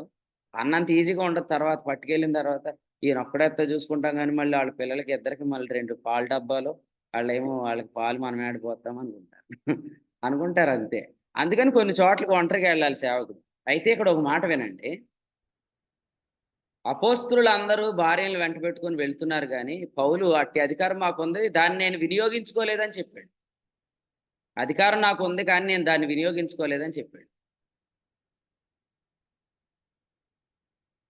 కొంతమంది భార్యనే తీసుకురావటం అని అంటే వీళ్ళు మళ్ళీ పోర్షన్ అడుగుతారు, హోప్ని ఫినిహెస్ లాగా. సర్లే మేము 1 గంట ప్రసంగం చెప్తాను, పాస్టర్ గారికి 1 అరగంట ఇవ్వండి అంటారు. అప్పుడు వాళ్ళు ఏమంటారు, లేదండి బాబు మీతో పాటు ఇంకో సేవకుని కూడా వేసుకున్నాం, మళ్ళీ మధ్యలో మీ భార్య దూరితే 1 అరగంట, మళ్ళీ 3 ప్రసంగికులు అవుతారంటే ఫోన్లే ఆమెకు ఆరాధన ఇవ్వండి అంటారు. ఇప్పుడు ఆమె ఆరాధన ఎంత ఉంటుందంటే నా ప్రసంగాన్ని మించి ఉంటుంది అనమాట. వదలదే పట్టుకుంటే మైకు. ఇక ఆవిడ ఎప్పుడు ఆరాధన ముగిస్తే నాకు టైం దొరికిద్ది. నాలంటోడు ఏం చేస్తాడు, ఇంకా ఆమె చేసిన ఆరాధనకి వెనకాల 2 చప్పట్లు కొట్టి కూర్చుంటాడు అంతే, టైం లేదు. అలాగూ స్త్రీ ఇప్పుడు అసలే స్త్రీని వెంట పెట్టుకొని వెళ్ళటమే కొన్ని చోట్ల తప్పు అంటే, మళ్ళీ వాళ్ళకి వచ్చే భాగాలు ఇమ్మని అడిగే వాళ్ళు కూడా చాలా మంది ఉన్నారు. కొంతమంది అంటారు, నేను సహోదరిని తీసుకొని వస్తున్నాను, మీరు స్త్రీల కూడికి ఏర్పాటు చేసుకోండి అంటారు. నువ్వు పిల్లల్ని పట్టుకొని వెళ్ళి సండే స్కూల్ కూడా ఏర్పాటు చేసుకోమని చెప్పే కాళ్ళకి, మా పిల్లలు కూడా వస్తున్నారు సండే స్కూల్ చదువుతారు, సండే స్కూల్ ఏర్పాటు చేయండి అని అట్లేం అడగకూడదు. ఇచ్చిందాకా తీసుకోవటం తప్ప భాగాలు అడగటం ఏంటండి, ఓపెని ఫినిహస్ లాగా. కాబట్టి గుర్తుపెట్టుకోండి, ఈ అధ్యాయంలో మనం చూస్తుంది ఏంటంటే పరుండడానికి వచ్చాడు కాబట్టి కొన్ని విషయాలు ఆలోచన చేశాడు. దేవుడు కూడా మీ గురించి దేవుని సేవకునికి ఆలోచన పుట్టిస్తాడు. నిజంగా ఈ ఉదయం నా ప్రజలకి ఇది అవసరం తెలుసా నీకు? వాళ్ళకి ఈ వాగ్దానం చెప్పు, వాళ్ళకి ఈ హెచ్చరిక చెప్పు, వాళ్ళకి ఈ ఆలోచన చెప్పు అని ప్రభు ఆలోచనకర్త తన సేవకులకి ఆయన ఉపదేశం అందిస్తాడు. అందుకనే వాళ్ళు చెప్తారు. ఆ స్త్రీ ఏమని తెలుసండి? అసలు నువ్వు నన్ను ఎందుకు భ్రమ పెట్టావు అనింది. చూడండి ఆ మాట, వచనం 16. ఈ ఋతువున నీకు కుమారుడు కలుగుతాడు అని అనగానే ఆమె ఏమనింది? దైవజనుడా, అలాగు పలకవద్దు, నాతో అబద్ధమాడవద్దు అని చెప్పింది. మాత్రమే కాదు, వచనం 20 చూడండి, నన్ను భ్రమ పెట్టవద్దని నేను చెప్పలేదా? కొన్నిసార్లు దేవుని సేవకుల నుంచి వచ్చే మాటలు విన్నప్పుడు మనం ఏమనుకుంటాం అంటే, అయ్యి బాబోయ్ భ్రమ పెట్టేస్తున్నారు అనుకుంటాం. కానీ ఇంతకు భ్రమ పెట్టే వాళ్ళు నిజం అనుకుంటున్నారు. పౌలు గారు అన్నారు గలతీ 3:1, మిమ్మల్ని ఎవడు భ్రమ పెట్టాను? వాస్తవంగా భ్రమ పెడుతుంది మేం కాదు, భ్రమ పెడుతుంది ఎవరు? అది అర్థం చేసుకోండి. సత్యమునకు విరోధులుగా, సత్యమునకు లోబడకుండా మిమ్మల్ని ఎవడు అడ్డగించాను? గలతీ పత్రిక 5:8 అనుకుంటా జ్ఞాపకం చేశాడు. గలతీ 5:7 మిమ్మల్ని ఎవడు అడ్డగిస్తున్నాడు? మిమ్మల్ని ఎవడు భ్రమ పెడుతున్నాడు?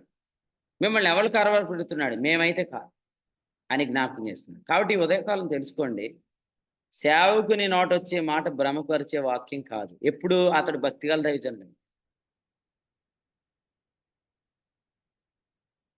ఈ బాధ ఏంటంటే, నేను బిడ్డను అడగలేదు, నువ్వు నాకు బిడ్డనిచ్చావు, బిడ్డ వచ్చేటట్టు వాక్యం ఇచ్చావు.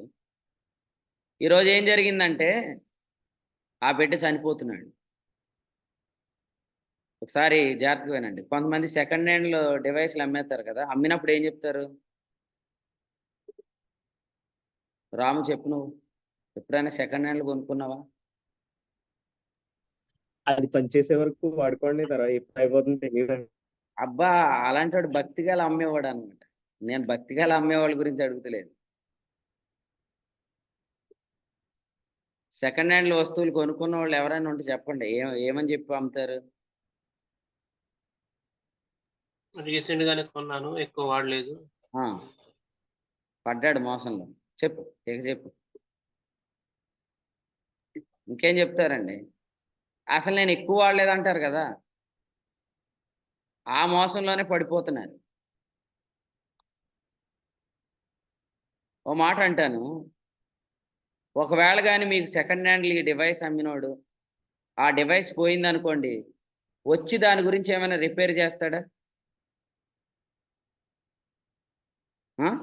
ఏం సుమంత్, వచ్చి ఏమైనా రిపేర్ చేస్తాడా? పట్టించుకుంటాడా? కానీ దైవజనుడు కుమారుడు పుడతాడని చెప్పాడు. ఆ కుమారుడు చనిపోయినప్పుడు కూడా ఆ కుమారుడిని మళ్ళీ రిపేర్ చేసే విషయంలో కూడా దేవుడు వాడుకున్నాడు. అందుకని మీరు ఏం చేయాలంటే, ప్రభు దగ్గర నుంచి వచ్చే పొందుకోండి. అప్పుడు ఏదైనా తేడా వచ్చిందనుకో ప్రభువే చేస్తాడు. ప్రభు ఇచ్చాడు అనుకోండి ఏదైనా, అందులో ఏదైనా తేడా వస్తే ఎవరి దగ్గరికి వెళ్ళొచ్చు? చైనా ఫోన్ కొంటే ఎక్కడికి వెళ్ళొచ్చు? ఏం రాజేష్, ఒరిజినల్ బ్రాండ్ కొనుక్కుంటే, చైనా డబ్బా ఫోన్లు కొనుక్కుంటే ఏమైద్ది? ఆ చైనా వాడి దగ్గరికి వెళ్ళాలి. ఇక ఆడు వెళ్తే కరోనా వైరస్ అంటిచ్చేస్తాడు మీకు. దేవుడిచ్చే సంపాదించుకోండి, అప్పుడు దేవుణ్ణి అడగొచ్చు. అంతేగాని మీ ఇచ్చలకు తగినట్టు కోరుకొని తెచ్చుకున్నారనుకోండి, రేపు పొద్దున ఎవరి దగ్గరికి వెళ్తారు? అందుకనే ఈ స్త్రీ ఆ కుమారుడు ఎలా పుట్టాడో తెలుసు కాబట్టి ఆడికి వెళ్ళింది. ఒకవేళ ఆ కుమారుడు కానీ వాళ్ళ ఆయన వల్లే, తన బలం వల్లే, వాళ్ళిద్దరు సామర్థ్యం వల్లే పుట్టుంటే ఏం చేద్దును? ఆమె ఎక్కడికి వెళ్ళాలో ఆమెకు తెలియదు. ఎక్కడికి వెళ్తారు చెప్పండి వాళ్ళు? తలబోయినా అని పిల్లోడు చచ్చిపోతే వాళ్ళు ఎక్కడికి వెళ్తారు? ఒకవేళ వాళ్ళిద్దరు సామర్థ్యం వాళ్ళు బిడ్డ పుట్టుంటే. కరెక్ట్ ఆన్సర్ చెప్పిన వాళ్ళకి 10,000 అండి. డాక్టర్ దగ్గరికి వెళ్ళి అమ్మ, చనిపోయిన తర్వాత మరి డాక్టర్ దగ్గరికి వెళ్ళే వాళ్ళు పెద్దాపురంలో ఉన్నారమ్మా. పిల్లోడు చచ్చిపోయాక డాక్టర్ దగ్గరికి వెళ్ళే వాళ్ళు పెద్దాపురంలో ఉన్నారా? ఇక చెప్పిన వాళ్ళు 10,000 అన్నాను కదా. సమాధి దగ్గరికి వెళ్తారు,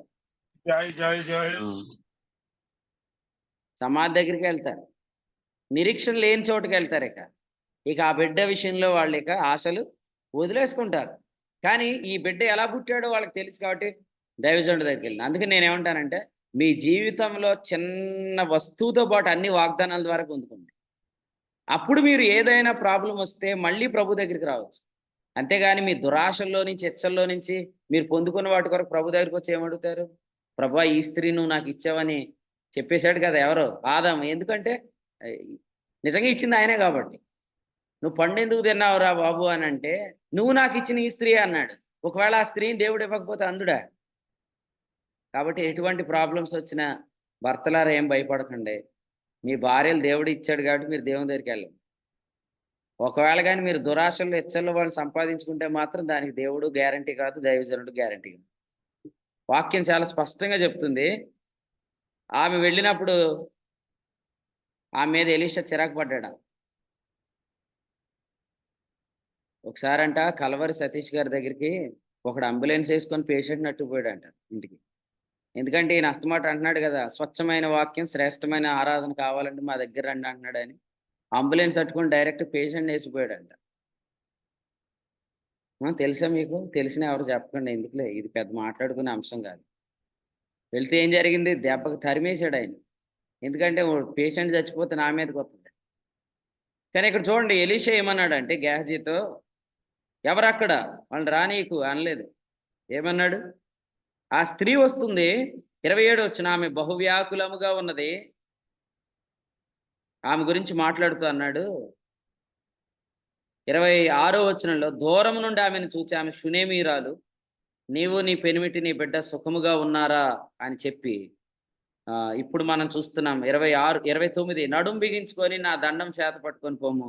ఎవరైనా నీకు ఎదురు పడితే నమస్కరించొద్దు. నమస్కరించిన వారికి ప్రతి మర్యాద చేయొద్దు. అక్కడికి పో, నా దండం ఆ బాలుని ముఖం మీద పెట్టు అని గేహజీకి ఆజ్ఞించి పంపించాడు. అయితే గేహజీ వెళ్ళాడు. మరి ఆ బాలుడు మీద దండం పెట్టాడు. బాలుడైతే కదిలిక లేదు. అయితే తర్వాత ఎలీషా వచ్చాడు. చూడండి వచనం 33. బాలుడు మరణమై ఉండి తన మంచం మీద పెట్టబడి ఉండెను. తానే లోపలికి పోయి వారిద్దరే లోపల ఉండగా తలుపు వేసి యెహోవాకు ప్రార్థన చేసి మంచం మీద ఎక్కి బిడ్డ మీద తను చాచుకొని తన నోరు వాని నోటి మీద, తన కండ్లు వాని కండ్ల మీద, తన చేతులు వాని చేతుల మీద ఉంచి బిడ్డ మీద పొడుగ్గా పండుకొనగా బిడ్డ ఒంటికి వెట్ట పుట్టెను. తాను దిగి ఇంటిలో యువతల అవతలకు ఒకసారి తిరిగి నడిచి మరలా మంచం మీదకి ఎక్కి పండుకొనగా బిడ్డ 7 మార్లు తుమ్మి కండ్లు తెరిచెను అనే మాట ఇక్కడ మనం చూస్తాం. బిడ్డ పుట్టాడు లేదా బిడ్డ మరలా తిరిగి బ్రతికాడు. కాబట్టి ఎవరి జీవితంలోనైనా ఏదైనా కోల్పోయినట్లు కానీ పోగొట్టుకున్నట్లు కానీ అనిపిస్తే ప్రభు పేరటి ఉదయం చెప్తున్నా తిరిగి బ్రతికిద్ది, మీరు నమ్మండి. అది తిరిగి రీస్టోర్ చేయబడిద్ది. దేవుడు తాన్ని తిరిగి పునరుద్ధరిస్తాడు. మన దేవుడు చేతులు ఎత్తేసేవాడు కాదు. కుప్పకూలిపోయిన వ్యవస్థ, ఆర్థిక వ్యవస్థ అయినా కూడా, కుప్పకూలిపోయిన ఆరోగ్య వ్యవస్థ అయినా కూడా ప్రభు దాన్ని తిరిగి మరలా బాగు చేస్తాడు. కాబట్టి ప్రభువుకి అసాధ్యమైనది ఏదీ లేదు. మీరు నమ్మండి. ప్రభు తప్పకుండా దాన్ని తిరిగి రీస్టోర్ చేస్తాడు. ఈ బిడ్డ మళ్ళీ ఎప్పుడు చనిపోయాడు? ఇప్పుడు బ్రతికిన ఈ బిడ్డ మళ్ళీ ఎప్పుడు చనిపోయాడు? మీకు ఎవరికి తెలియదు, నాకు తెలియదు. ఎందుకంటే ఆ బిడ్డ వెంటనే చనిపోయినా ఏమైనా జరిగినా రాస్తాడు కానీ ఆ బిడ్డ బ్రతికాడు చాలా కాలం. కాబట్టి కొన్నిసార్లు ఆపరేషన్ సక్సెస్ అయిందంటారు డాక్టర్లు. ఇంటికి తీసుకొస్తే పేషెంట్ చనిపోతాడు. ఆపరేషన్ సక్సెస్, పేషెంట్ చచ్చిపోతాడు. కానీ ప్రభు అలా కాదు. ప్రభు ఏదైనా బాగు చేస్తే అది ప్రభు వచ్చేంత వరకు కూడా ఆయన ఉంచుతాడు. యోహాను 21:22. లేదా ఇలా చెప్పాలంటే ప్రభు ఏదైనా బాగు చేస్తే ఆయన వచ్చే దినం వరకు దాన్ని ఆయన కాపాడుతాడు. ఫిలిప్పీ పత్రిక 1వ దేవి సత్కార్యం ఆరంభించిన వాడు యేసుక్రీస్తు దినం వరకు దాన్ని కొనసాగిస్తాడు. నమ్ముతున్నారా? నమ్మితే ఇలాగ ప్రార్థన చేసుకోండి ఉదయకాలం. ప్రభా, కొన్ని పరిస్థితులు కుళ్ళిపోయినట్లు కనబడుతున్నాయి, అయినా నువ్వు పునరుద్ధానం చేయమైంది, నువ్వు దాన్ని బ్రతికిస్తావు, దాన్ని నువ్వు సరిచేస్తావు అని చెప్పి నమ్మండి. దేవుడు తప్పకుండా దాన్ని బాగు చేస్తాడు. మార్క్స్ వార్త 7:37 ఈయన సమస్తమును బాగుగా చేస్తున్నాడు అనే మాట మనం చూస్తాం. ఆయన బాగు చేసేవాడు అనే మాట మీరు మర్చిపోండి. చెప్పడానికి ఇందులో చాలా సంగతులు ఉన్నాయి. నేను ముగిస్తున్నాను. ఈ అధ్యాయంలో మొదటి వచనంలో అతడు భక్తిగల శిష్యుణ్ణి ఎరిగిన దైవజనుడు. ఈ అధ్యాయంలో దూరం నుండి చూసి షునేమీరాలను గుర్తుపట్టిన దైవజనుడు. కొన్నిసార్లు మన సేవకులు ఫోన్ చేసి మమ్మల్ని మర్చిపోయారండి మీరు, మేమెందుకు గుర్తుంటాంలే, అయినా ఇప్పుడు వాళ్ళు వచ్చారు వీళ్ళు వచ్చారు అంటారు కదా. నేను ఇలా అంటాను, నిన్ను గుర్తుపట్టే అంతగా నువ్వు ప్రార్థనలు ఎక్కడ కనపడుతున్నావు? జనవరి 1కి వచ్చి కార్డు అట్టుకుపోతున్నాను, ఆ కార్డులు డైరెక్ట్ నువ్వు కొట్లో కొనుక్కొని అక్కడి నుంచి అట్టుకోవచ్చు కదా, ఇంత కట్టిస్తారు. అది అట్టుకుపోయి మొత్తం ఇల్లు అంతా అతికిచ్చేసుకోవచ్చు కదా.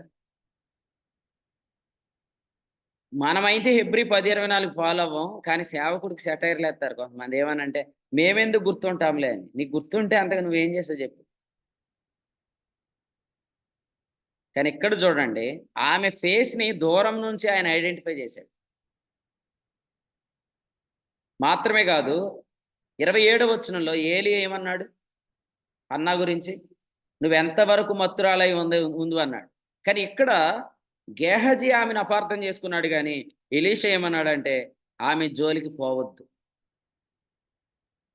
ఓ గేహజీ, ఆమె బాగా ఏడుతుందయ్యా, ఆమెకేదో బాధ ఉంది, నువ్వు ఆమె జోలికి వెళ్ళొద్దని చెప్పాడు. మనల్ని ఎవరు అర్థం చేసుకుంటారండి? సేవకుడే కదా. మనకు వాక్యాన్ని అందించే సేవకుడే, వాగ్దానాలు అందించే సేవకుడే మనల్ని అర్థం చేసుకుంటాడు. కానీ ఎవరో మనల్ని చూసి సానుభూతి చూపిస్తున్నారని అందరూ నమ్మారు ఈరోజు. రేపొద్దున వాళ్ళే చూడండి మిమ్మల్ని ఎంత ఎక్కిరిస్తారు.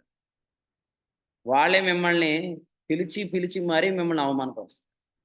కానీ దేవుని సేవకుడు ఆమె కన్నీరును అర్థం చేసుకున్న సేవకుడు ఈ సేవకుడు. ఎవరికైనా భక్తిగల దైవజనుడు.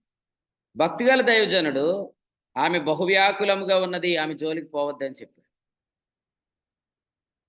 నిజంగా ఇలాగూ మన హృదయ బాధను అర్థం చేసుకునే సేవకుల్ని దేవుడు ఇచ్చినందుకు మనం హృదయపూర్వక దేవుని స్తోత్రం చెల్లిద్దాం. అంతే తప్ప ఏలీ లాంటి వారిని దేవుడు మనకి లేదు. మన బాధలో మనం వచ్చి ఏడుతుంటుంటే మందు దాగి వచ్చావని అడిగితే అసలు మనకి ఎంత కోపం వచ్చిద్దండి. అడిగాడు, మరి అంత అపార్థం చేసుకున్నాడు. కానీ ఈ సేవకుడు అలాంటి వాడు కాదు.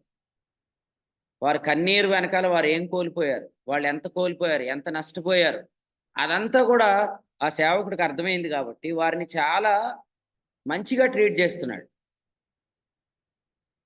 ఆమె పోగొట్టుకున్నాయని తిరిగి పొందుకుంది అనే మాట కూడా చూస్తుంది. ఈ అధ్యాయంలో గొప్ప సంగతి ఏంటంటే, ఓ ప్రశ్న అడుగుతాను, నాకు ఆన్సర్ చెప్పండి. ప్రవక్తల శిష్యుల్లో ఒకడు చనిపోయినప్పుడు ఆ శిష్యుడిని బ్రతికించని ఎలీషా ఈ బిడ్డను ఎందుకు బ్రతికించి? నా క్వశ్చన్ అర్థమైంది మీకు? మొదటి భాగంలో అయ్యా మా ఆయన చచ్చిపోయాడు, మాకు చాలా అప్పు ఉంది, అప్పులోళ్ళు అందరూ వచ్చి మీద పడుతున్నారయ్యా అని అన్నప్పుడు, ఏది అతని సమాధి ఎక్కడుంది అని అడిగి ఎలీషా అక్కడికి వెళ్ళి ఆ ప్రవక్తల శిష్యుల్లో అతను బ్రతికించవచ్చుగా. ఇక్కడ బ్రతికించాడు కదా బాబుని, మరి అక్కడ ఎందుకు బతికించలేదు, ఇక్కడ ఎందుకు బతికించాడు? వేడుకోలేదు కాబట్టి. వేడుకోలేదు కాబట్టి ప్రశాంత్ అన్నాడు. మీరేమంటారు? మరి ఆ షునేమీరాల కుమారుడు కొరకు అడిగిందా ప్రశాంతం? ఓ ప్రశాంతం, అంటే బాధ ఉంది. రోగం వచ్చిన తర్వాత కాదు, అసలు పిల్లలు లేనప్పుడు అడిగిందా? నాకు బిడ్డలు లేరని. ఆమె అనింది కదా ఏమని, నేను నిన్నేమన్నా బిడ్డలు కావాలని అడిగానా అనింది. అడగలేదు కదా, అడగకపోయిన ఇచ్చాడు కదా వరం. ఓకేనా, నీకు ఆన్సర్ వచ్చేసింది, ఇక నువ్వు సైలెంట్ అయిపో. మళ్ళీ అడుగుతున్నాను, ప్రవక్తల శిష్యుల్లో ఒకరిని బ్రతికిస్తే, ఆ చనిపోయినోడిని బ్రతికిస్తే అప్పులోళ్ళ బాధ నుంచి విముక్తి ఇవ్వచ్చు కదా. మరి అక్కడ ఎందుకు చేయలేదు? ఈ అబ్బాయి విషయంలో ఎందుకు చేశాడు? అబ్బాయి అంటే ఇప్పుడే చచ్చిపోయాడు, అతడు ఎప్పుడో చచ్చిపోయాడు అంటారా? చచ్చిపోయినాడు, ఎప్పుడు చచ్చిపోయినట్టే. వాటిని సాగు తెలివితేటలు అంటారు. కొన్నిసార్లు అవి వస్తూ ఉంటాయి అన్నమాట మనకి. ఎవరైనా ఆన్సర్ చెప్తే మీకు 5,000 అనమాట. ఇప్పుడు ఇందాక 10,000 అయిపోయింది, ఆ పెద్దపురం అక్క మొత్తం పాడు చేసింది మన 10,000 బిజినెస్. ఇప్పుడు 5,000 ఎవరో ఒకరు చెప్పండి. ఎవరైనా చెప్తారా? నేను చెప్పానా? సుమంత్ వద్దా నీకు 5,000? అది భక్తిగల దైవజనుడి ద్వారా దేవుడు పలికించిన మాట కాబట్టి ఆయన అవమానపరచు. ఏదన్నా భక్తిగల దైవజనుడి ద్వారా దేవుడు పలికించిన మాట కాబట్టి అండి అది దైవజనుని అవమానపరచడండి దేవుడు. నేను అడిగేది ఏంటంటే క్వశ్చన్ మీకు వినపడలేదు అంటుంది. క్వశ్చన్ ఏంటంటే ఇప్పుడు ఇక్కడ ఒక బిడ్డ చనిపోయాడు కదా, ఆ బిడ్డను బ్రతికించాడు కదా ఎలీషా. అలాగే మొదటి భాగంలో ఏముంది, ప్రవక్తల శిష్యుల్లో ఒకడు చనిపోయాడు. అతని భార్య వచ్చి ఏమనేది, నా భర్త చనిపోయాడయ్యా, అప్పులోళ్ళు అందరూ వచ్చి మీద పడుతున్నారని చెప్పింది కదా. మరి అక్కడ కూడా శిష్యుని బ్రతికిస్తే అయిపోయేది కదా. ఇక్కడ బిడ్డను బ్రతికించున్నాడు. ఆ విషయంలో ఆ పోర్షన్కి వచ్చినప్పుడు కొండ ఉందా, కొండ తీసిరా, లోపలికి వెళ్ళి గదిలో తలుపు లోపల నుంచి నూనె పోయి ఆ నూనెని అమ్మి బీదలకి మిగిలిన దాంతో నువ్వు బ్రతుకని అక్కడ ఎందుకు చెప్పాడు, ఇక్కడ ఎందుకు, అక్కడ ఆ ట్రీట్మెంట్ ఎందుకు చేయాలి? అంటే అతడు ఇది కఠినమైన ప్రశ్న అంటే సులువైన ప్రశ్నే అన్నా. పాలరాజు అన్న చెప్పురాదే చెప్పు. భక్తి గల శిష్యుడు అన్న, దాని గురించి ఏంటంటే అతని విషయంలో ఏదైనా చనిపోయినా దేవుడు చూసుకుంటాడనే ఒక ఉద్దేశంతో ఆయన ప్రవక్త గారు. నువ్వు నిజంగా భక్తి గల శిష్యుడు, నాకు నిజముగా నిడదవల్ల నువ్వు నాకు భక్తి గల శిష్యుడు. రైట్, దేవునికి స్తోత్రం. కానీ మంచి ఆలోచన. చెప్పండి నెక్స్ట్, ఇంకెవరైనా చెప్పండి. శ్యాంబాబా నేను చెప్తారా? కాదండి, ఆవిడ కుమారుడు బ్రతికాడు, కుమారుడు తను ఇచ్చాడు, తను అడగకుండానే తను ఇచ్చాడు. ఈవిడి శిష్యుల్లో భక్తిగల శిష్యుడే గాని మరి తన తన తన చనిపోయాడు. తన పోషణ అవసరం తనకి, తన అప్పుల వారు తన అవసరాన్ని బట్టి తను అడిగిన తన అవసరాన్ని ఆయన తీర్చాడు. అక్కడ తన బిడ్డ తనకు అవసరం, తను అడగకపోయినా దైవజనుడు బిడ్డనిచ్చాడు. దైవజనుడి ద్వారా బిడ్డను పొందుకుంది. రైట్ అన్న, కావాలని కూడా అడగల, మీకు అక్కడ ఏంటి అని అడిగాడు. అక్కడికి నీ ఆన్సర్ అర్థమైపోయింది. ఇక దేవునికి స్తోత్రం. రేపొద్దున ఆ స్త్రీ దగ్గరికి వెళ్ళి నేను ఫస్ట్ గొడవ పడతానే, అమ్మ నీకు మీ ఆయన ముఖ్యమా డబ్బులు ముఖ్యమా, ఆయన్ని అడగొచ్చు కదా అని అడుగుతాను రేపొద్దు. రైట్, ఓకే, బాగా చెప్పారు ఆన్సర్. ఇంకా ఎవరైనా చెప్తారా? సరే, నేను చెప్తానేనండి. నీ టైం అయిపోతే నేను వెనక్కి రమ్మని ఎంతమంది పిలిచినా రావను, అయిపోయింది. కొంతమందికి టైం ఉంటుంది, వాళ్ళు వెళ్ళిపోయినా తిరిగి వెనక్కి రప్పిస్తాడు ప్రభు. మీరు నమ్మండి, మన పరిచర్యలో ఎవరు నమ్మినా నమ్మకపోయినా పరదేశంలోకి వెళ్ళిన పౌలు కూడా తిరిగి వచ్చాడు రాలేదా? ప్రభు ఇలా అన్నాడా? పరదేశ్ దాకా ఇచ్చి అక్కడ ఆల్రెడీ నేను రూమ్ ఎలకేట్ చేశాక మళ్ళీ నువ్వు వెనక్కి పిలుతావేంటి అన్నాడా? నేను అంటాను, వాసన భయపడరుగా ఒక మాట చెప్పనా? చెప్పండి. ఓకే, ఒకవేళ కానీ నన్ను మూడో ఆకాశంలోకి దేవుడు తీసుకెళ్ళిపోయి మిమ్మల్ని అంటే భయపడ్డారేమో. మీరు భయపడ్డ పాడిపోయేప్పుడు మీ ఇంట్లో సునేమీరాలు గండ్రాలు స్త్రీ ఉంది, నన్ను తర్వాత బ్యాటింగ్ వేయక తర్వాత నన్ను, అందుకని నేను నా మీద ఎట్టుకుంటున్నాను. ఇప్పుడు నేను మూడో ఆకాశంలోకి వెళ్ళిపోయాక కూడా మీరు ప్రార్థన చేయండి భీమవరం నుంచి. ఎందుకంటే ఒకవేళ నేను చేయాల్సిన సేవ ఉంటే దేవుడు మళ్ళీ మూడో ఆకాశం నుంచి పంపిస్తాడు నన్ను. మీరు చేయండి మీ ఇంటికాడి నుంచి. వీళ్ళు అందరూ చేస్తారని నాకు తెలియదు, మరి మీరైతే చేస్తారనుకుంటున్నాను. మీరైతే చేయండి. ఎందుకంటే మీరు ప్రార్థన చేస్తే నేను మూడో ఆకాశంలోకి వెళ్ళిన తర్వాత నా తలగడ నాకు, నా బెడ్షీట్ నాకు, నా మంచం నాకు అక్కడ చెప్పేసి దేవుడు రూమ్ నెంబర్ 215లో ఉండరా బాబు అని చెప్పాక నేను ఆ గదిలోకి వెళ్ళి పరదేశంలో తాళం వేసుకున్నాక కూడా ప్రభు వాసు గారు వచ్చేయమంటున్నారా వెళ్ళిపోతావా అని అడిగి పంపించేస్తాడు నన్ను. మరి 215 రూమ్ ఎవరికంటే ఇప్పుడే వస్తున్నాడు ఒకడు అడిగి ఇచ్చేస్తానని చెప్తాడు. కాబట్టి అన్న మనందరం మధ్యాకాశమే కదన్న, ఆ మీరు వెళ్ళరు, మనందరం మధ్యాకాశంలోనే కలుసుకుంటాం కదన్న. నేను వెళ్ళిపోతానని భయం వేస్తున్నాడు నీకు? రేపు నుంచి జూమ్ మీటింగ్ ఉండదు. కాకపోతే దేవుడు ఎవరినైనా లేపు వాడుకుంటాడు ఖచ్చితంగా. సరే, నేనైతే ఇది చెప్తానేనండి. ఈ బిడ్డ విషయంలో చేయవలసింది ఇంకా చాలా ఉంది, పరిచర్య లేకపోతే నడిపింపు. కానీ ఆ ప్రవక్తల శిష్యుడు తన పనిని ముగించుకొని వెళ్ళాడు అని మనం నమ్మాలి. ఎందుకంటే అపోస్తల కార్యాల గ్రంథం 13వ అధ్యాయంలో దావీదు తన తరము వారికి సేవ చేసి నిద్రించాడు అనే మాట మనం చూస్తాం. ఒక చిన్న మాట జ్ఞాపకం చేస్తాను, అందరూ వినండి. ప్రపంచంలో చనిపోతున్న వారు తమ పనిని ముగించి చనిపోవట్లేదు, కానీ ప్రపంచంలో నిద్రిస్తున్న వారు తమ పనిని ముగించుకొని నిద్రిస్తున్నారు. అంటే లోకంలో చనిపోయిన వారు అందరూ కూడా వాళ్ళు చేయాల్సిన పని ఇంకా మిగిలే ఉంది. వాళ్ళు చేయాల్సిన పనిలో పెద్ద పని ఏంటి చెప్పండి? లోకంలో చనిపోయే వాళ్ళు చేయవలసిన పని మిగిలే ఉంది. వాళ్ళు చేయాల్సిన పెద్ద పని ఏంటి? చేయకుండా చనిపోయారు వాళ్ళు. మారు మనసు పొందలేదు. రైట్, ఆహా. శ్యామ్, దేవునికి స్తోత్రం, వెరీ గుడ్. ఇప్పుడు పెద్దాపురానికి 20,000 వస్తున్నాయి చూసుకో. చూడండి, నేను ఇలా చెప్తున్నాను, దేవుడు ఎంత గొప్పోడంటే మనల్ని చనిపోయేవారి లిస్టులో పెట్టలేదు, నిద్రించేవారి లిస్టులో పెట్టాడు. కానీ నేను ప్రేమతో ఒక మాట అడుగుతాను, నిద్రించే వారిలో కూడా కొంతమంది తమ టైం అవ్వకుండా చచ్చిపోతున్నారు. దానికి కారణం రాత్రి వర్తమానంలో చెప్పాను, ఆ టైటిల్ తొందరలో మారుస్తాను. అకస్మాత్తుగా క్రైస్తవుడు చనిపోవడానికి కారణం ఏంటి? అది రాత్రి వర్తమానం వినండి తర్వాత. నేను ఇప్పుడు దానికి మళ్ళీ ఆన్సర్ చెప్తున్నాను. ఇది ద్వితీయోపదేశం. ఒక మెసేజ్ 2 సార్లు వచ్చిందంటే ఇంపార్టెంట్ మెసేజ్. నీ జీవితంలో నువ్వు అకస్మాత్తుగా చచ్చావంటే నువ్వు దేవుని చిత్తం ఎరిగి ఆ చిత్తంలో నడవట్లేదన్నారు.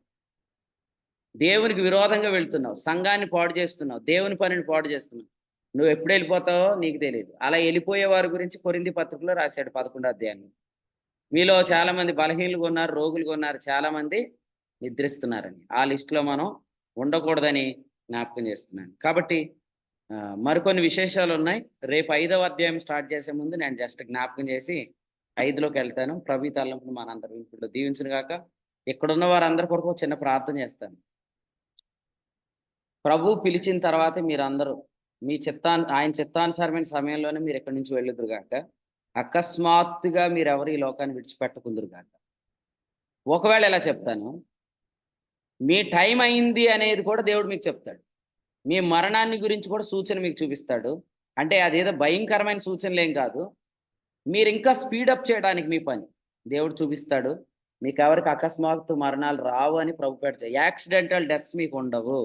ఎందుకంటే మీరు సంఘాన్ని, సంఘ క్షేమాన్ని, సంఘంలో జరుగుతున్న పరిచర్ను మీరు ప్రేమించి సహకరిస్తున్నారు కాబట్టి దేవుడు మిమ్మల్ని ఉంచుతాడు.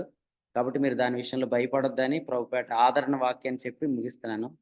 సంఘాన్ని పాడు చేసి ఏ ఒక్కరితో సహకరించండి, వాళ్ళతో కూడా మీరు పోతారు. ప్రేమతో చెప్తున్నాను, వాళ్ళతో పాటు మీరు కూడా దిగిపోతారు. లెక్కలు దేవుని దగ్గర తెలుస్తాయి. నేను ఒక ఆన్సర్ చెప్పుకొని వెళ్తానంటే ప్రభు ఏమంటాడు, క్రీస్తు న్యాయపీఠం దగ్గర చెప్పుకుంది వెళ్తే వచ్చేయమంటాడు. కాబట్టి తెలుసుకోండి. ప్రభు మీకు అందరికి తగిన వివేకం దయచేయను గాక. ఆమేన్. ఆమేన్. రాజుల 2వ గ్రంథము 4వ అధ్యాయం ద్వారా దేవుడు తన దాసుని వాడుకుని అందించిన మరో శ్రేష్టమైన వర్తమానాన్ని బట్టి ప్రభువుని స్తుతిస్తున్నాం. అలాగే వర్తమానం అందించిన దేవుని సేవకులకు కూడా కూడికి పక్షం వందనాలు తెలియజేస్తున్నా. ఈ యొక్క 4వ అధ్యాయంలో ఎలీషా గారు చేసినటువంటి 4 సూచక్రియల గురించి జ్ఞాపకం చేస్తూ ఆయన నిజంగా చేసినటువంటి క్రియలు, ఆయన భక్తిగల దైవజనుడని, ఆయన భక్తిగల దైవజనుడు అనగా దేవుడు తన సేవకుడికి వాక్యాన్ని ఇచ్చి, అనగా వాక్యంలో జీవం ఉంది కాబట్టి ఆ వాక్యం ద్వారా ఏ విధంగా అయితే కార్యాలు జరిగిస్తారన్న విషయాన్ని జ్ఞాపకం చేస్తూ, అలాగే మనకు కూడా భక్తి కలిగినటువంటి మన పరిచయలో కూడా భక్తి కలిగినటువంటి దైవజనులు దేవుడు ఇచ్చాడు. అలాగే భక్తి కలిగిన దైవజనులు భక్తి గల శిష్యులు కూడా తయారు చేస్తారన్న విషయాన్ని కూడా మనం విన్నాం. ఎప్పుడైతే ఆ సేవకుడు నిజంగా నమ్మకమైన పరిచయం చేస్తున్నప్పుడు తన సేవకుడు మాట ద్వారా నిజంగా దేవుడు దాన్ని కూడిపరుస్తూ చేసే కార్యాలు, మనం దేవుడు ఆ మాటను స్థిరపరుస్తూ, దైవజనుడు పలికినటువంటి మాటను స్థిరపరుస్తూ చేసే కార్యాలు, ఆ కార్యాలు పొందుకున్నటువంటి మనం కూడా తిరిగి పొందుకున్న, ఒకప్పుడు కార్యాలు పొందుకుని తిరిగి ఈ రోజున సేవకుడికి విరుద్ధంగా కొంతమంది పొందుకుని కూడా కృతజ్ఞత లేని వారై ఏ విధంగా ఉంటారు. ఒకవేళ పొందుకున్న వారు కృతజ్ఞత కలిగి, ఎలా అయితే ఆవిడ తన సేవకుడి కోసం గది కట్టించి ఏ విధంగా బస ఏర్పాటు చేశారో సేవకుడు ఉండడానికి, అలా కృతజ్ఞత కలిగిన వారు ఉంటారు. కొంతమంది పొందుకుని కూడా కృతజ్ఞత లేని వారు ఉంటారు. కాబట్టి సేవకుడి పట్ల ఏ విధంగా మనం ఉండాలి అన్న విషయాన్ని కూడా ఈ యొక్క వర్తమాన ద్వారా తన దాసుని వాడుకుని మనకి కొన్ని విషయాలు నేర్పించారు. కాబట్టి మన అందరం కూడా ఈ యొక్క వర్తమానాల ద్వారా వాక్యం పొందుకొని, దేవుడు తన సేవకుడిని ప్రేమించి ఆయన నోటి ద్వారా ఎన్నో మాటలు, ఎన్నో వాగ్దానాలు మనకిచ్చి మనల్ని బలపరుస్తున్నారు. అదే విధంగా అనేక మంది ఆత్మీయంగా వృద్ధి పొందుతూ పరిచర్లోనూ, అలాగే వ్యక్తిగత జీవితంలోనూ, ఆరోగ్య విషయంలో, అలాగే ఆర్థికంగా ఎంతో మంది వృద్ధి చెందుతున్నారు. కాబట్టి మనం సేవకుల పట్ల ఏ విధంగా కృతజ్ఞత కలిగి ఉండాలనే విషయాన్ని కూడా దేవుడు తన దాసులను వాడుకుని నేర్పించారు. కాబట్టి మనం అందరం కూడా విన్నటువంటి వాక్యాలని మరొకసారి జ్ఞాపకం చేసుకుని ఆ విధంగా మనం ముందుకు కొనసాగుదాం. ఈ సమయంలో ముగింపు ప్రార్థన ప్రియులు సతీష్ గారు హైదరాబాద్ ప్రాంతం నుంచి మనతో సహవాసం చేస్తున్నా. ప్రియులు సతీష్ గారు ముగింపు ప్రార్థన చేస్తారు. కూడికను ముగింపు చేసుకుందాం. ఈ రోజు సాయంత్రం 5 గంటలకు తణుకులోను, 8 గంటలకు భీమవరంలో బైబిల్ స్టడీ ఉంటుంది. ప్రార్థన చేయండి. అలాగే దేవుని సేవకులు లో పరిచయం చేస్తున్న రాజు గారు, స్టీఫెన్ రాజు గారి యొక్క భార్యకి నిన్న ఆపరేషన్ చేశారు. దేవుడు ఆపరేషన్ అంతా కూడా మరి క్రమంగా జరగడానికి కృప చూపించారు. ఆవిడ సంపూర్ణ ఆరోగ్యం వరకు త్వరగా మరి రికవరీ అయ్యేలాగా మీ ప్రార్థనలు జ్ఞాపకం చేసుకోండి. ముగింపు ప్రార్థనతో ఈ కూడుకు ముగింపు చేసుకుందాం. ప్రియులు సతీష్ గారు ముగింపు ప్రార్థన చేస్తారు. అందాలండి. ఉన్నారండి. ఇప్పుడు చేర్చిన దేవుని పెట్టి ఉన్నారండి. దేవుని సేవ ప్రార్థిస్తున్నాను. అత్యంత ప్రేమ కనుక మా పేపర్లో తండ్రి, ఘనమైన శ్రేష్టమైన మీకు దినాన్ని మా అందరి జీవితాల్లో మాకు అనుగ్రహించి ఇది తండ్రి ఉదయకాల సమయంలో తండ్రి యొక్క వర్తమానాన్ని ప్రభావం వినడానికి ప్రభావం ఇచ్చిన ధన్యతను బట్టి మేము స్తుతిస్తున్నాం తండ్రి. తండ్రి దైవజనుల ప్రభా మేము ఏ విధంగా మేము సన్మానించాలో ప్రభా, ఏ విధంగా మేము గౌరవించాలో ప్రభా మీ యొక్క దాసుల ద్వారా ప్రభు మాకు తెలియజేశారు తండ్రి. తండ్రి దైవజనుల ద్వారా ప్రభా జరిగే కార్యాలను ప్రభు మాకు స్పష్టంగా తెలియజేశారు తండ్రి. అందుని బట్టి ప్రభా మేము స్తుతిస్తున్నాం తండ్రి. తండ్రి మేము ప్రభా వాక్యం ప్రభు మేము ప్రేమించే వారంగా ఉండాలని చెప్పి తండ్రి తండ్రి జీవం ప్రభా కుమారులో ఉందని చెప్పి ప్రభా స్పష్టంగా తెలియజేశారు తండ్రి. తండ్రి మేము ప్రభా దైవజన్ ద్వారా ప్రభా వాక్యాన్ని మేము ప్రభు పొందుకొని ప్రభా ఆత్మానుసారంగా నడుచడం ద్వారా ప్రభా మేము ఫలించి తండ్రి అందరూ ఎలా ప్రేమ కలిగి ఉంటామని చెప్పి తండ్రి తెలియజేశారు తండ్రి. అందుని బట్టి ప్రభావం స్తుతిస్తున్నాం తండ్రి. వాక్యం వింటూ ఉంటుంటే తండ్రి జరిగిన వాటిని ప్రభావ మర్చిపోము అని చెప్పి తండ్రి ప్రభా మీరు తెలియజేశారు తండ్రి. అందుని బట్టి ప్రభావం మేము స్తుతిస్తున్నాం తండ్రి. ఇదిగో తండ్రి మేము పొందుకున్న వాటిని ప్రభావ మేము మర్చిపోకుండా తండ్రి పొందుకున్న వాటిని బట్టి ప్రభావ మేము ప్రభా అందరినీ సన్మానించి ప్రభా ముందుకు సాగే జీవితాలను మాకు అనుగ్రహించమని చెప్పి వేడుకొంచున్నాం తండ్రి. మా జీవితాల్లో ప్రభా అనేకమైన కార్యాలు ప్రభా మీరు చేస్తున్నారు తండ్రి. అందుని బట్టి ఇంకో తండ్రి మిమ్మల్ని స్తుతిస్తున్నాం తండ్రి. ఇంకో తండ్రి దైవజనులకు ప్రభా ఇవ్వాల్సిన ప్రభా ప్రయారిటీని ప్రభా వారికి ఇవ్వాల్సిన స్థానాన్ని మా జీవితాల్లో మేము ఇచ్చి ఇదిగో తండ్రి ప్రభా లోకులు అనుకుంటున్నట్టుగా ప్రభా మేము ప్రభా వారిని ప్రభా పూజిస్తున్నట్టు కాదు కానీ ప్రభా వారిని మరింత ఎక్కువగా ప్రభావ వారిని సన్మానించి ఇదిగో తండ్రి వారికి ఇవ్వాల్సిన ఘనతను ప్రభావ వారికి ఇవ్వాల్సిన స్థానాన్ని ప్రభావ వారికి మా జీవితాల్లో మేము ఇచ్చే భాగ్యాన్ని మాకు అనుగ్రహించమని చెప్పి వేడుకుంటున్నాను తండ్రి. ఇదిగో తండ్రి కొడుకులో ఉన్న ప్రతి ఒక్కరిని జ్ఞాపకం చేసుకోమని చెప్పి వేడుకుంటున్నాను తండ్రి. కానీ ప్రతి ఒక్కరు ప్రభావ వారి జీవితాల్లో ప్రభావ ఉన్న వాక్యాన్ని ప్రభావ వారి జీవితాల్లో ప్రభావ అన్వయించుకుని ముందుకు సాగే భాగ్యాన్ని ప్రతి ఒక్కరికి అనుగ్రహించమని చెప్పి వేడుకొంచు తండ్రి. ప్రతి ఒక్కరికి సంబంధమైన వీవులను అనుగ్రహించమని చెప్పి వేడుకొచ్చి ప్రార్థన మీ ప్రియకుమారుడు మా అందరికి రక్షకుడైన యేసుక్రీస్తు వారి మహోన్నతమైన ఘనమైన శ్రేష్టమైన నామములో మిగిలినంతో మీకు పాదం స్తుతించి ప్రార్థిస్తున్నాం తండ్రి. ఆమేన్. వందనాలండి. ముగింపు ప్రార్థన చేసిన ప్రియులు సతీష్ గారికి, కూడుకులో ఉన్న ప్రియులందరికీ వందనాలండి. ఒకరికొకరు వందనాలు తెలియజేసుకుని కూడుకు ముగింపు చేస్తాం. మన ప్రభువైన యేసుక్రీస్తు నామములో అందరికీ వందనాలు. అందరికీ వందనాలు. అందరికీ వందనాలండి. అందరికీ వందనాలండి. అందరికీ వందనాలండి. అందరికీ వందనాలండి. అందరికీ వందనాలండి. అందరికీ వందనాలండి.